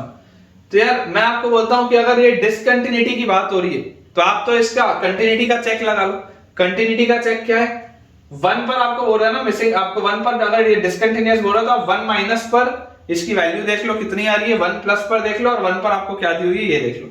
तो यार 1 माइनस पर अगर मैं देखूंगा लिमिट x अप्रोचेस 1 माइनस, तो यार 1 माइनस पर बच्चों अगर आप इसकी वैल्यू देखेंगे तो आपके पास क्या आ जाएगा, बेसिकली 1 माइनस h का क्यूब -2 इंटू 1 माइनस h का स्क्वायर और -5 इंटू 1 माइनस h और +6 अपॉन नीचे अपने पास आ जाएगा 1 माइनस h -1, ये चीज आ जाएगी। तो यार ये -1 + 1 कट गया, 1 माइनस h का क्यूब तो 1 होगा और 1 माइनस h का स्क्वायर भी 1 की तरफ जाएगा विद -2 और 1 माइनस h ये भी 1 की तरफ जाएगा विद -5 और ये लिखा हुआ है +6 और अपॉन नीचे अपने पास लिखा हुआ है -h। ठीक है, ये बच्चों अपने पास देखो पूरी चीज लिखी हुई है, या इसको ऐसे मत सॉल्व करो, इसमें थोड़ा सा एरर हो सकता है। इसको अपन बेटा थोड़ा सा ढंग से देखो देख लेते हैं। यहां पर आपके पास क्या लिखा हुआ है, इसको अगर आप एक्सपैंड करोगे तो एक्सपैंड करने पर आपके पास आ जाएगा यहां से देखो 1 और a cube -b cube -3ab -3 into a into b into a minus b, ये आ गया -2 इंटू इसका एक्सपेंशन आ जाएगा 1 + h² -2h और उसके बाद आपके पास आ जाएगा -5 इंटू 1 माइनस h। तो ये अपने पास सॉल्व होके आएगा -5 + 5h और +6 और अपॉन अपने पास लिखा हुआ है -h। तो यार ध्यान से बेटा अगर मैं इसको ऑब्जर्व करूं तो मुझे यहाँ पर दिखाई देता है कि एच क्यूब वाला तो एक ही टर्म है तो आ गया माइनस एच क्यूब। उसके बाद एच स्क्वायर वाला अगर आप टर्म देखोगे तो यहाँ पर आपके पास आ जा रहा है प्लस 3h स्क्वायर और यहाँ पर आपके पास आ जा रहा है माइनस 2h स्क्वायर, तो प्लस h स्क्वायर आपके पास आएगा। ठीक है, उसके बाद अगर हम h वाला टर्म देखें तो यहाँ पर आएगा आपके पास माइनस 3h और यहाँ पर आपके पास आएगा प्लस 4h, तो ये अपने पास हो गया प्लस h और प्लस 5h, तो प्लस 6h आ गया। और कांस्टेंट टर्म अगर बेटा अपन ध्यान से इसमें देखें तो कांस्टेंट टर्म आपके पास आता है ये 1 और माइनस 2, 1 और माइनस 2 इज माइनस 1 और माइनस 1 के बाद माइनस 5, माइनस 6 और प्लस 6, तो कांस्टेंट टर्म तो खत्म अपॉन माइनस h, ये अपने पास लिखा हुआ है। तो यार देखो क्लियरली आपको इसमें दिखाई दे रहा है कि बेटा जैसे ही आप इसको माइनस साइन से मल्टीप्लाई करोगे तो माइनस साइन से मल्टीप्लाई करते ही ये आप सारे h के फैक्टर एक एक कट कर दो इस तरीके से। तो यहाँ पर जैसे ही अब आप बोलोगे h अप्रोचेस 0 तो ये खत्म, ये 6 की तरफ जाएगा विद माइनस साइन, तो माइनस 6 की तरफ जा रहा है। वैसे ही अगर आप 1 प्लस पर भी देखोगे कि लिमिट x अप्रोचेस 1 प्लस, तो 1 प्लस पर भी बेटा देखने से आपके पास यही आ जाएगा 1 प्लस h का क्यूब और माइनस 2 इंटू 1 प्लस h का square minus 5 into 1 plus h और प्लस 6 अपॉन नीचे अपने पास लिखा हुआ है 1 प्लस h माइनस 1, सेम तरीके से आ जाएगा। तो यार यहां पर भी देखो आप इसको एक्सपैंड करोगे करके देख लो माइनस 6 के पास आएगा, करके देख लो। और 1 पर इसकी वैल्यू क्या दी हुई है, 1 पर इसकी वैल्यू आपको दी हुई है माइनस 6। मतलब ये फंक्शन आपके पास किस तरीके का होता है, बेसिकली आप बच्चों इस बात को समझो कि ये फंक्शन में आपका जो भी इसका ग्राफ होता ना, जो भी इस तरीके का इसका ग्राफ होता 1 पे ऐसा मिसिंग पॉइंट आपके पास होता, क्योंकि 1 पर आपका फंक्शन डिफाइंड नहीं है, लेकिन उसके बाद सेकंड ब्रांच में उसने 1 पर उसकी वैल्यू क्या बोल दी, माइनस 6 बोल दी। जो भी इसका ग्राफ होता उसमें 1 पर आपका फंक्शन डिफाइंड नहीं होता, तो डिसकंटिन्यूटी तो आती क्योंकि फंक्शन डिफाइंड नहीं था, लेकिन क्योंकि आपने 1 पर अलग से माइनस 6 डिफाइन कर दिया तो अब ये पूरा फंक्शन क्या हो गया, दोबारा से कंटिन्यूअस हो गया। तो ये लिखा हुआ fx इज डिसकंटिन्यूअस, तो डिसकंटिन्यूअस तो नहीं है यार, फंक्शन तो कंटिन्यूअस है। उसके बाद बोला जा रहा है फंक्शन इज नॉट डेरिवेबल, तो भाई साहब ये तो डेरिवेबल होगा, क्योंकि ये वाला पॉइंट जो खाली था ये आपने भर दिया तो ये फंक्शन डेरिवेबल होगा, तो नॉट डेरिवेबल वाली भी बात नहीं। अब बेटा बात रह जाती है क्या कि फंक्शन की वैल्यू -2 पर और 3 पर कितनी है। तो यार इसको अगर आप बेटा ध्यान से ऑब्जर्व करोगे तो आप थोड़ा एक बार इसमें ऑब्जर्व करके देखो कि इसको ये फैक्टराइज होना पॉसिबल है क्या, या चलो अगर आपको इसको फैक्टराइज नहीं भी करना आप तो डायरेक्टली f ऑफ -2 निकालो। फंक्शन की वैल्यू देखो -2 पर कितनी आ रही है, अगर हम फंक्शन की वैल्यू -2 पर निकालेंगे तो हमारे पास -2 पर ये वाली चीज चलेगी, तो -2 का क्यूब मतलब -8, फिर -2 का स्क्वायर मतलब 4, 4 इंटू -2 इज अगेन -8, फिर -2 रखते हैं यहाँ पर +10 और +6 अपॉन नीचे है -2 -1 इज -3, तो ये अपने पास कितना आ गया -8 और -8 -16 +16, यार ये तो 0 आ रहा है। फंक्शन की वैल्यू -2 पर 0 आ रही है। सिमिलरली फंक्शन की वैल्यू हमारे पास 3 पर कितनी आ रही है, तो 3 पर इसकी वैल्यू 3 का क्यूब इज 27, उसके बाद 3 का स्क्वायर इज 9, 9 इंटू 2 इज 18, तो -18, फिर 3 इंटू 5 इज 15, तो -15 और उसके बाद +6 और अपॉन 3 - 1 इज 2, इसकी वैल्यू देखो कितनी आ रही है, तो 18 और 15 ये होता है बेटा 33, तो दिस इज -33 एंड +33, ये भी 0 आ रहा है।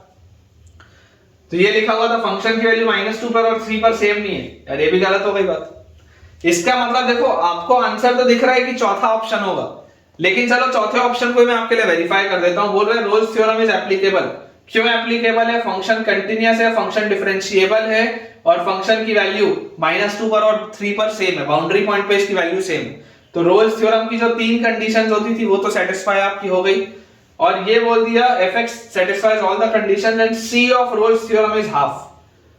जो बेटा आप f डैश करके निकालोगे तो f डैश की वैल्यू आपके पास हाफ आएगी, f डैश c की वैल्यू हाफ आएगी, तो उसको भी देखो अपन कर लेते हैं एक बार। देखो जैसे बच्चों आप इसमें निकालोगे f dash c is equal to आप 0 करोगे तो इसका डेरिवेटिव क्या आएगा, इसका अगर आप डेरिवेटिव देखेंगे तो आपके पास नीचे आ जाएगा x - 1 का स्क्वायर, यहां पर आपके पास आ जाएगा x - 1, इसका डिफरेंशिएशन क्या होगा, इसका डिफरेंशिएशन होगा 3x स्क्वायर और उसके बाद अपने पास आएगा -4x और फिर आएगा -5, ये चीज आ गई इसका डिफरेंशिएशन, और माइनस न्यूमरेटर को अगर मैं कांस्टेंट रख लूं तो x cube -2x square -5x +6 और नीचे वाले का डिफरेंशिएशन आएगा 1, ये अपने पास आता है, and this is equal to 0 बोला जा रहा है। This complete thing is equal to बच्चों 0 अपने पास बोला जा रहा है। देखो फैक्टराइज अगर हम करेंगे तो यहां पर अपने पास बच्चों लिखा हुआ है, ये वाला फैक्टर तो आप हटा दो, उस साइड चला जाएगा, यहां पर अपने पास क्या लिखा हुआ है, x जब इससे मल्टीप्लाई होगा तो 3x क्यूब, फिर minus 4x square minus 5x, और माइनस 1 होगा तो minus 3x square plus 4x plus 5, और उसके बाद माइनस x क्यूब और plus 2x square plus 5x और माइनस 6। ये अपने पास पूरी चीज लिखी है। कौन कौन से यार इसमें अगर हम फैक्टर्स को ध्यान से देखें तो 3x क्यूब में से x क्यूब गया तो 2x cube, minus 4x square minus 3x square minus 7x square और प्लस 2x स्क्वायर तो माइनस 5x स्क्वायर। उसके बाद minus 5x plus 4x is minus x और plus 5x is again plus 4x, और constant term बच्चों अपने पास लिखा हुआ है 5 और माइनस x इज माइनस 1। ये इक्वल टू 0 आपको सॉल्व करना है। अब अगर आपको बच्चों इसको सॉल्व करना है तो आपके पास आपको ये बताना है कि इसमें कोई क्रिटिकल पॉइंट आएगा क्या, इस रेंज में इतने में अगर कोई क्रिटिकल पॉइंट आ रहा हो तो आपको यहाँ पर बोला जा रहा था and c of Rolle's theorem is half, तो आप हाफ रख के देख लो सेटिस्फाई हो रहा है या नहीं। जैसे आप हाफ रखोगे तो 2 इंटू हाफ का क्यूब माइनस 5 इंटू हाफ का square plus 4 into half minus 1, इसकी वैल्यू अगर आप देखोगे तो 1/2 का क्यूब इज 1/8, 2 इंटू 1/8 इज 1/4, फिर 1/4 और माइनस 5 है तो माइनस 5/4, फिर यहाँ पर अपने पास लिखा हुआ है प्लस 2 और माइनस 1, तो यार ये अपने पास क्या आ गया 1/4 minus 5/4 is minus 4/4, minus 4/4 is minus 1 plus 2 minus 1, यार ये तो 0 आ रहा है। तो f डैश c की वैल्यू 0 किस में आ रही है, हाफ पे आ रही है, इसका मतलब रोल्स थ्योरम के लिए जो c होगा वो हाफ होगा। इसका मतलब बच्चों ये जो डी ऑप्शन लिखा है वो बिल्कुल सही। ये भी बहुत ही अच्छा सवाल है, अगर आपको रोल्स थ्योरम रिवाइज करना हो तो it is a beautiful question of Rolle's theorem. अगला बेटा अपने पास इसमें सवाल लिखा हुआ है consider fx is equal to mod of 1 minus x, consider fx is equal to mod of 1 minus x where 1 is less than x is less than equal to 2 and gx is equal to fx plus b sin pi x by 2 and gx is equal to fx plus b sin pi x by 2, और यहां पर अपने पास बच्चों दिया हुआ है ये भी for x belonging to 1 to 2, ठीक है, ये अपने पास दिया हुआ है। Then which of the following is correct, then which of the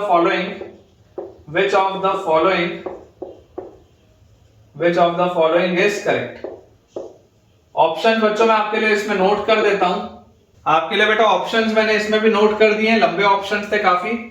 तो देखिए अपने पास लिखा क्या हुआ है कि fx एक फंक्शन है which is mod of 1 minus x between 1 and 2 and gx is a function which is fx is equal to b sin x by 2, ये भी 1 से 2 के बीच में। और आपके पास ये कंडीशंस हैं कि किसमें रोल्स थ्योरम एप्लीकेबल है, किसमें LMVT एप्लीकेबल है। आप आराम से ऑप्शंस पढ़ लीजिए, चारों ऑप्शंस में यही चर्चा हो रही है कि किसमें LMVT लगेगा, किसमें रोल्स लगेगा, कौन सा एप्लीकेबल है, इस इंटरवल में ये बात हो रही है। तो यार सबसे पहले बेटा आप ध्यान से समझो कि अगर आप fx की बात करोगे, अगर आप बोलते हो fx is mod of 1 minus x, तो अगर ये बच्चों mod of 1 minus x होगा और आप बोलते हो 1 से 2 के बीच में, तो क्या ये 1 से 2 के बीच में अगर बेटा मैं बात करूं तो बिटवीन 1 and 2, अगर आप ध्यान से बेटा देखें कि बिटवीन 1 and 2 मुझे क्लियरली दिखाई देता है कि यार 1 से 2 के बीच में ये जो फंक्शन होगा 1 पर इसकी वैल्यू क्या है। ये फंक्शन सबसे पहले तो आप मुझे ये बताइए कि यार ये जो फंक्शन है अगर आपको पता ही है कि x 1 से बड़ा है और 2 से छोटा है तो यार ये वाला फंक्शन तो हमेशा ही नेगेटिव होगा। ये जो अंदर वाली बच्चों चीज लिखी हुई है ये या तो 0 होगी या तो ये पूरी चीज नेगेटिव होगी। तो इसको आप क्या बन के ओपन अप करेंगे, इसको आप x - 1 बना के ओपन अप करेंगे। ये जो मॉड के अंदर बच्चों 1 - x लिखा हुआ है इसको आप x - 1 बना के ओपन अप करेंगे, क्योंकि x हमेशा ही 1 से 2 के बीच में, तो ये पूरी चीज या तो 0 आएगी या तो पॉजिटिव आएगी। अब x - 1 बेटा ये जो आपके पास लिखा हुआ है बिटवीन 1 and 2, बिटवीन 1 and 2 बच्चों अगर मैं आपसे पूछ लूं क्या ये फंक्शन कंटीन्यूअस है तो आप बोलेंगे हाँ सर ये फंक्शन कंटीन्यूअस है। क्या ये फंक्शन डेरिवेबल है, आप बोलेंगे हाँ सर ये भी फंक्शन डेरिवेबल है। और मैं आपको बोलूंगा कि अब अगर मैं बाउंड्री पॉइंट्स पे चेक करूं, क्योंकि बच्चों आप याद करो LMVT में और रोल्स थ्योरम में कंडीशन में अंतर सिर्फ और सिर्फ किस में आता था, FA और FB में। LMVT में FA और FB सेम नहीं होते थे, रोल्स में FA और FB सेम होते थे। Basically roles theorem is a special case of LMVT। तो यहां पर अगर बच्चों हम बात करें कि f1 की वैल्यू कितनी है तो f1 की वैल्यू आपके पास आ जाएगी 0, f2 की वैल्यू कितनी है तो f2 अगर आप रखोगे तो इसकी वैल्यू आ जाएगी 1। तो ये बात तो 100% श्योर हो गई कि इसमें आप LMVT लगा सकते हो और इसमें आप रोल्स नहीं लगा सकते हो, ये बात तो क्लियर है। तो अपने पास देखो क्या लिखा है, Rolle's is applicable to both, नहीं रोल्स एप्लीकेबल नहीं है fx में। फिर आपके पास लिखा हुआ है LMVT is not applicable to fx, ये भी बात गलत हो गई, LMVT आप लगा सकते हैं, आपको दिख रहा है। फिर उसके बाद लिखा है Rolle's is not applicable to both f and g, तो रोल्स एप्लीकेबल नहीं है। यहां पर लिखा है LMVT is applicable to fx and Rolle's is applicable to gx। इतने में से ये दो ऑप्शन तो कट गए, अब इन दोनों में से कोई एक आंसर होगा, सिंगल करेक्ट टाइप ये सवाल। अब मैं बोलता हूं अगर हमने fx की बच्चों चर्चा कर ली, अब हम बात करते हैं gx की। gx हमारे पास क्या लिखा हुआ है, gx is fx plus b sin x by 2। तो fx क्या है, fx है x minus 1 इस इंटरवल में plus b sin pi x by 2, और हमारे पास मूवमेंट हो रहा है बिटवीन 1 एंड 2। हमारे पास बच्चों जो मूवमेंट हो रहा है दैट इज बिटवीन 1 एंड 2। तो यार ये भी जो फंक्शन है, क्या ये फंक्शन आपको कंटिन्यूअस मिलेगा? मैं बोलूंगा बिल्कुल ये फंक्शन कंटिन्यूअस मिलेगा। क्या ये फंक्शन हमको डेरिवेबल मिलेगा? बिल्कुल सही बात है, ये फंक्शन डेरिवेबल मिलेगा, कोई दिक्कत की बात नहीं है।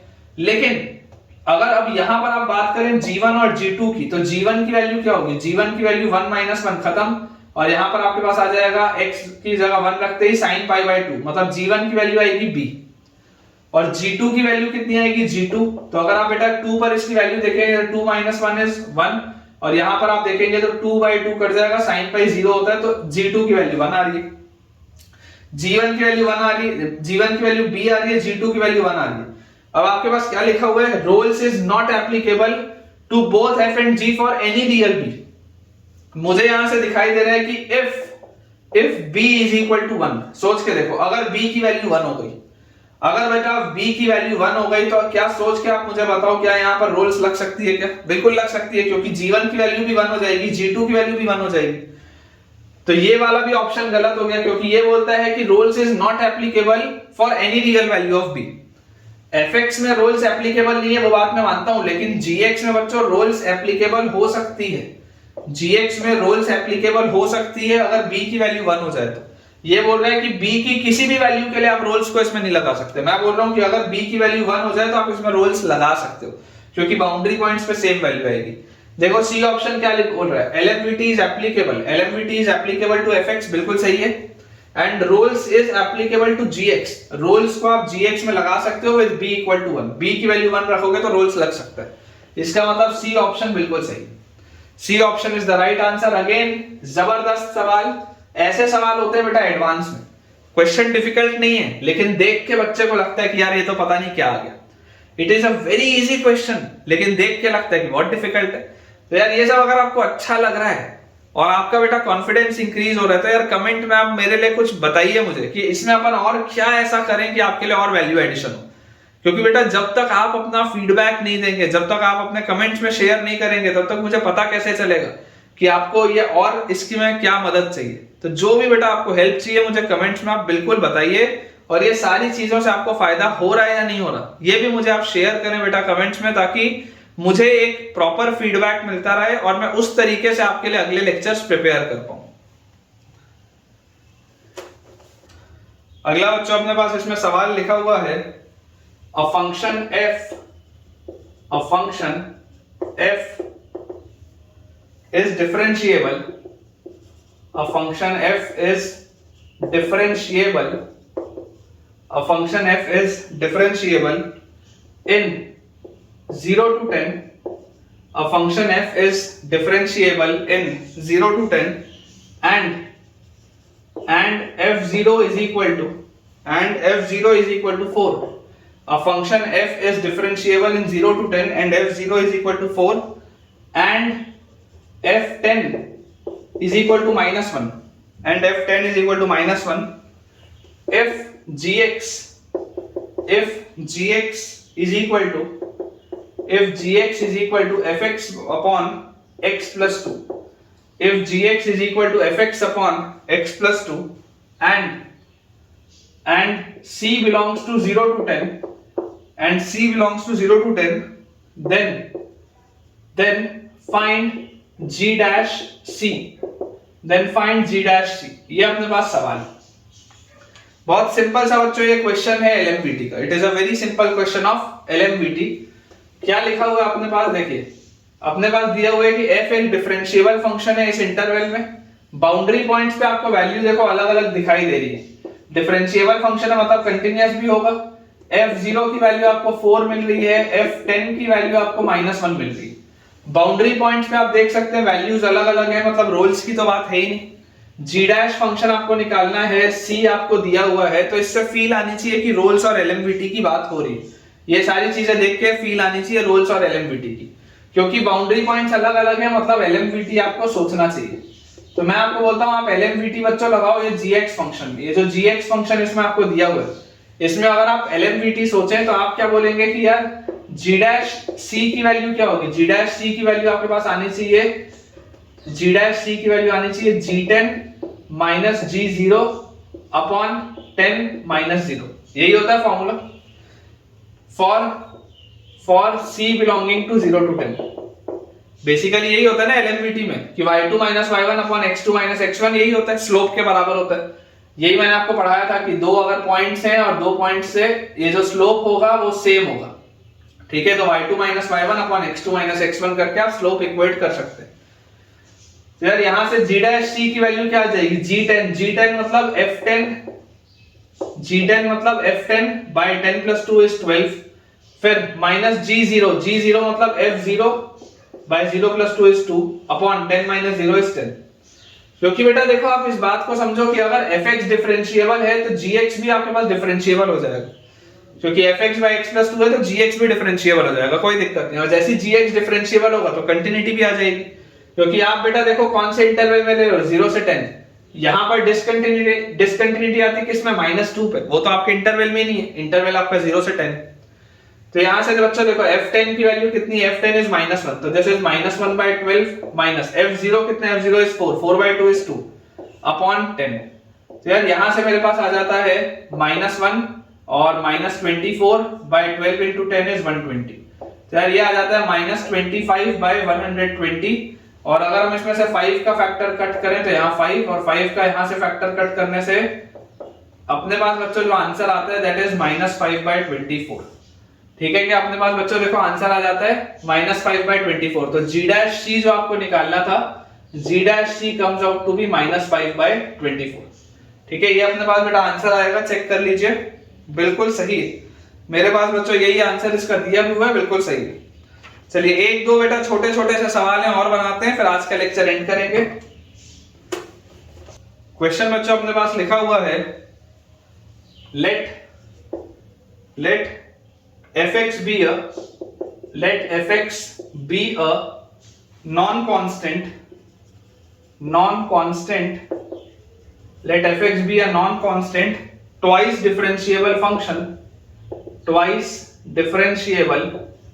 non-constant twice differentiable function, मतलब एक ऐसा फंक्शन जिसको आप दो बार डिफरेंशिएट कर सकते हैं। Twice differentiable function on R, सारी रियल नंबर लाइन पर जो वैलिड है, ऑन R such that ऐसा बच्चों एक सवाल मैंने आपको पहले भी कराया है, f2 plus x is equal to f2 minus x, f2 plus x is equal to f2 minus x and f dash half is equal to f dash 1 is equal to 0 and f dash half is equal to f dash 1 is equal to 0, then find the minimum number of roots of the equation, find the minimum number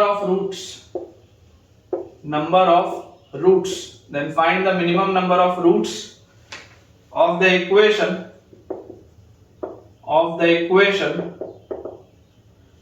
f double dash x is equal to 0 in 0 to 4, in open interval 0 से 4। ये अपने पास बच्चों सवाल है, ठीक है, star लगा लो, अच्छा क्वेश्चन है, टिपिकल जेईई एडवांस क्वेश्चन है बेटा।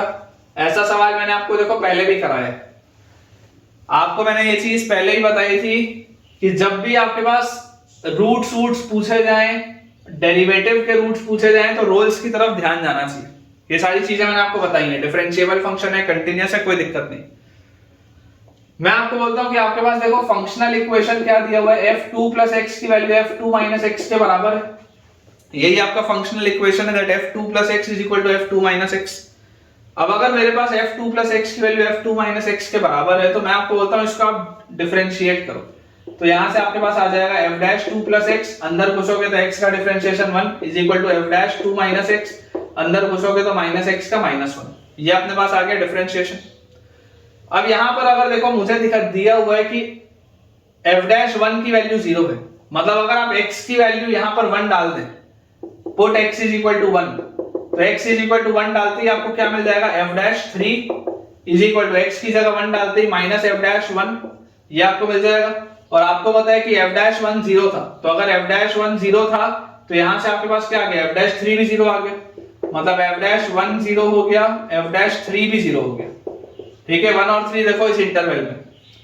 सिमिलरली मैं आपको बोलता हूं यहां पर आप पुट, आपको देखो क्या दिया हुआ है, f डैश हाफ की वैल्यू 0 दी हुई है। हाफ लाने के लिए अगर आप x की जगह 3/2 रख दें तो put x is equal to 3/2, तो आप बोलेंगे f dash 2 plus 3/2 is equal to minus f dash 2 minus 3/2। तो यार ये अपने पास आ गया माइनस f डैश हाफ, और यहां से आपके पास आ जाएगा f डैश 7/2। ठीक है क्या? तो यार यहां से देखो बच्चों f डैश हाफ भी 0 है, तो ये भी आपके पास 0 दिया हुआ है, तो अगर ये 0 होगा तो f डैश 7/2 भी 0 होगा, मतलब f डैश हाफ भी 0 है और f डैश 7/2 भी 0 है, ये भी 0 हो गया। और इसमें एक गलती बच्चे से हो जाती है। बच्चा क्या सोचता है, बच्चा ये सोचता है कि सर f डैश x कितनी बार 0 हो रहा है, 4 बार 0 हो रहा है इस इंटरवल में, तो अगर f डैश x 4 बार 0 हो रहा है तो f डबल डैश x 3 बार 0 होगा। बच्चा इसका आंसर 3 दे जाता है, जो कि गलत है। इसमें एक जो बेसिक एरर होता है, बेसिक एरर इसमें क्या होता है, बेसिक एरर होता है that we forget the case जहां पर ये 2 प्लस x और 2 माइनस x सेम हो रहा हो। जब बच्चों ये 2 प्लस x और 2 माइनस x सेम हो रहा होगा तो x की वैल्यू क्या आएगी, 0 आएगी। यहां से 2x की वैल्यू 0 आएगी, मतलब x की वैल्यू 0 आएगी। तो मैं बोलता हूं यहां पर आप पुट x इक्वल टू 0, जैसे ही आप x की वैल्यू 0 रखोगे आपके पास आ जाएगा f dash 2 is equal to x की जगह 0 रखते ही माइनस f डैश 2, तो यहां से अपने पास आ गया twice of f dash 2 is equal to 0 which implies f dash 2 is equal to 0। ये भी तो 0 हो रहा है, ये वाला केस भूल जाते हैं, तो f डैश 2 की वैल्यू भी 0 हो रही है। तो यहां से देखो अपन ने बेटा क्या सीखा, हमने यहां से ये सीखा कि जो f डैश वाला फंक्शन है, f डैश वाला फंक्शन टोटल कितनी बार 0 हो रहा है, तो f डैश वाला फंक्शन टोटल 5 बार 0 हो रहा है। अब अगर f डैश वाला फंक्शन मान लो इस तरीके से आपके पास था, ये आपके पास मान लो बच्चों इसका ग्राफ दिया है, ठीक है, ये अपने पास एक जगह, ये दूसरी जगह, ये तीसरी जगह, ये चौथी जगह और ये पांचवी जगह, ये मान लेते हैं ये f डैश x का ग्राफ है, f डैश x का। तो f डैश x आपको देखो कितनी जगह 0 होता हुआ दिख रहा है, 5 जगह। तो अगर f डैश x की वैल्यू 5 जगह 0 हो रही है तो f डबल डैश जो होगा, अगर आप रोल्स लगाएंगे तो 1 2 3 4 minimum roots of f double dash, क्या पूछ रहा है, minimum number of roots of f double dash. तो f डबल डैश के कम से कम कितने रूट्स होंगे, 4 रूट्स होंगे। अगर f डैश के 5 रूट्स हो रहे हैं तो f डबल डैश के मिनिमम कितने रूट्स होंगे, 4। तो answer comes out to be 4। अच्छा सवाल है, ऐसा बेटा सेम सवाल मैंने आपको पहले भी कराया है, ठीक है। f डबल डैश के बेटा अपने पास जो आ जाएंगे टोटल 4 रूट्स आएंगे, आंसर विल बी 4। ऐसा सवाल मैंने आपको पहले भी कराया है, यहाँ पर ये रोल्स लगता है, ठीक है ना। इंपॉर्टेंट क्वेश्चन है, मार्क करके रख लीजिए। एक आखिरी अपन सवाल करते हैं, फिर आज का लेक्चर एंड करेंगे। लास्ट बच्चों क्वेश्चन में अपने पास इसमें लिखा हुआ है कि if fx is equal to, branch है बच्चों इसमें दो, पहली ब्रांच है x ln x और दूसरी ब्रांच है 0। x ln x है फॉर x ग्रेटर देन 0 और इसकी वैल्यू 0 है when x is equal to 0। ये अपने पास इसमें दिया हुआ है और बोला जा रहा है एंड कंक्लूजन ऑफ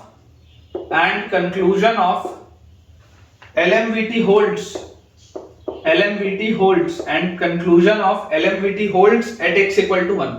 इसका मतलब यह है कि x equal to 1 पर LMVT लग रहा है, इसका मतलब यह है कि x equal to 1 पर LMVT लग रहा है in the interval closed 0 से लेकर a, for fx for fx. Then find the value of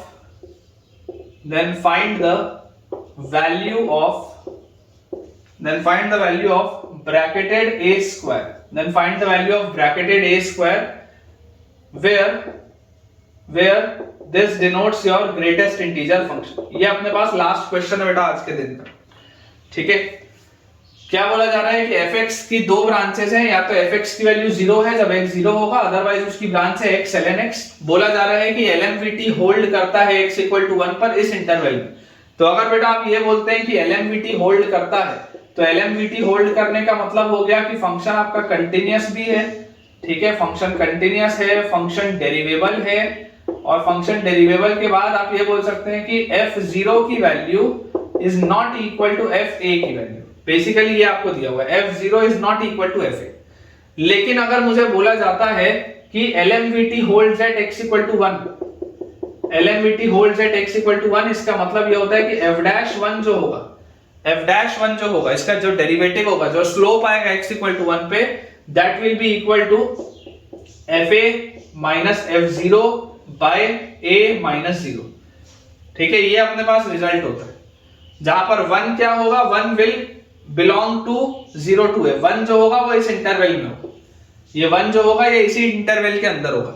तो ये अपने पास बच्चों केस आ जाता है। अब जैसे ही अपने पास ये वाला केस आ गया, तो यार f'1 आपको मैं अगर बोल रहा हूं f'1, तो f'1 is equal to fa क्या होगा, फंक्शन की वैल्यू a पर, फंक्शन की वैल्यू a पर आ जाएगी बच्चों a ln a minus f0 की वैल्यू है 0 upon a minus 0 is a, ये a से ये a कटा, तो ln a की वैल्यू आ जा रही है f'1।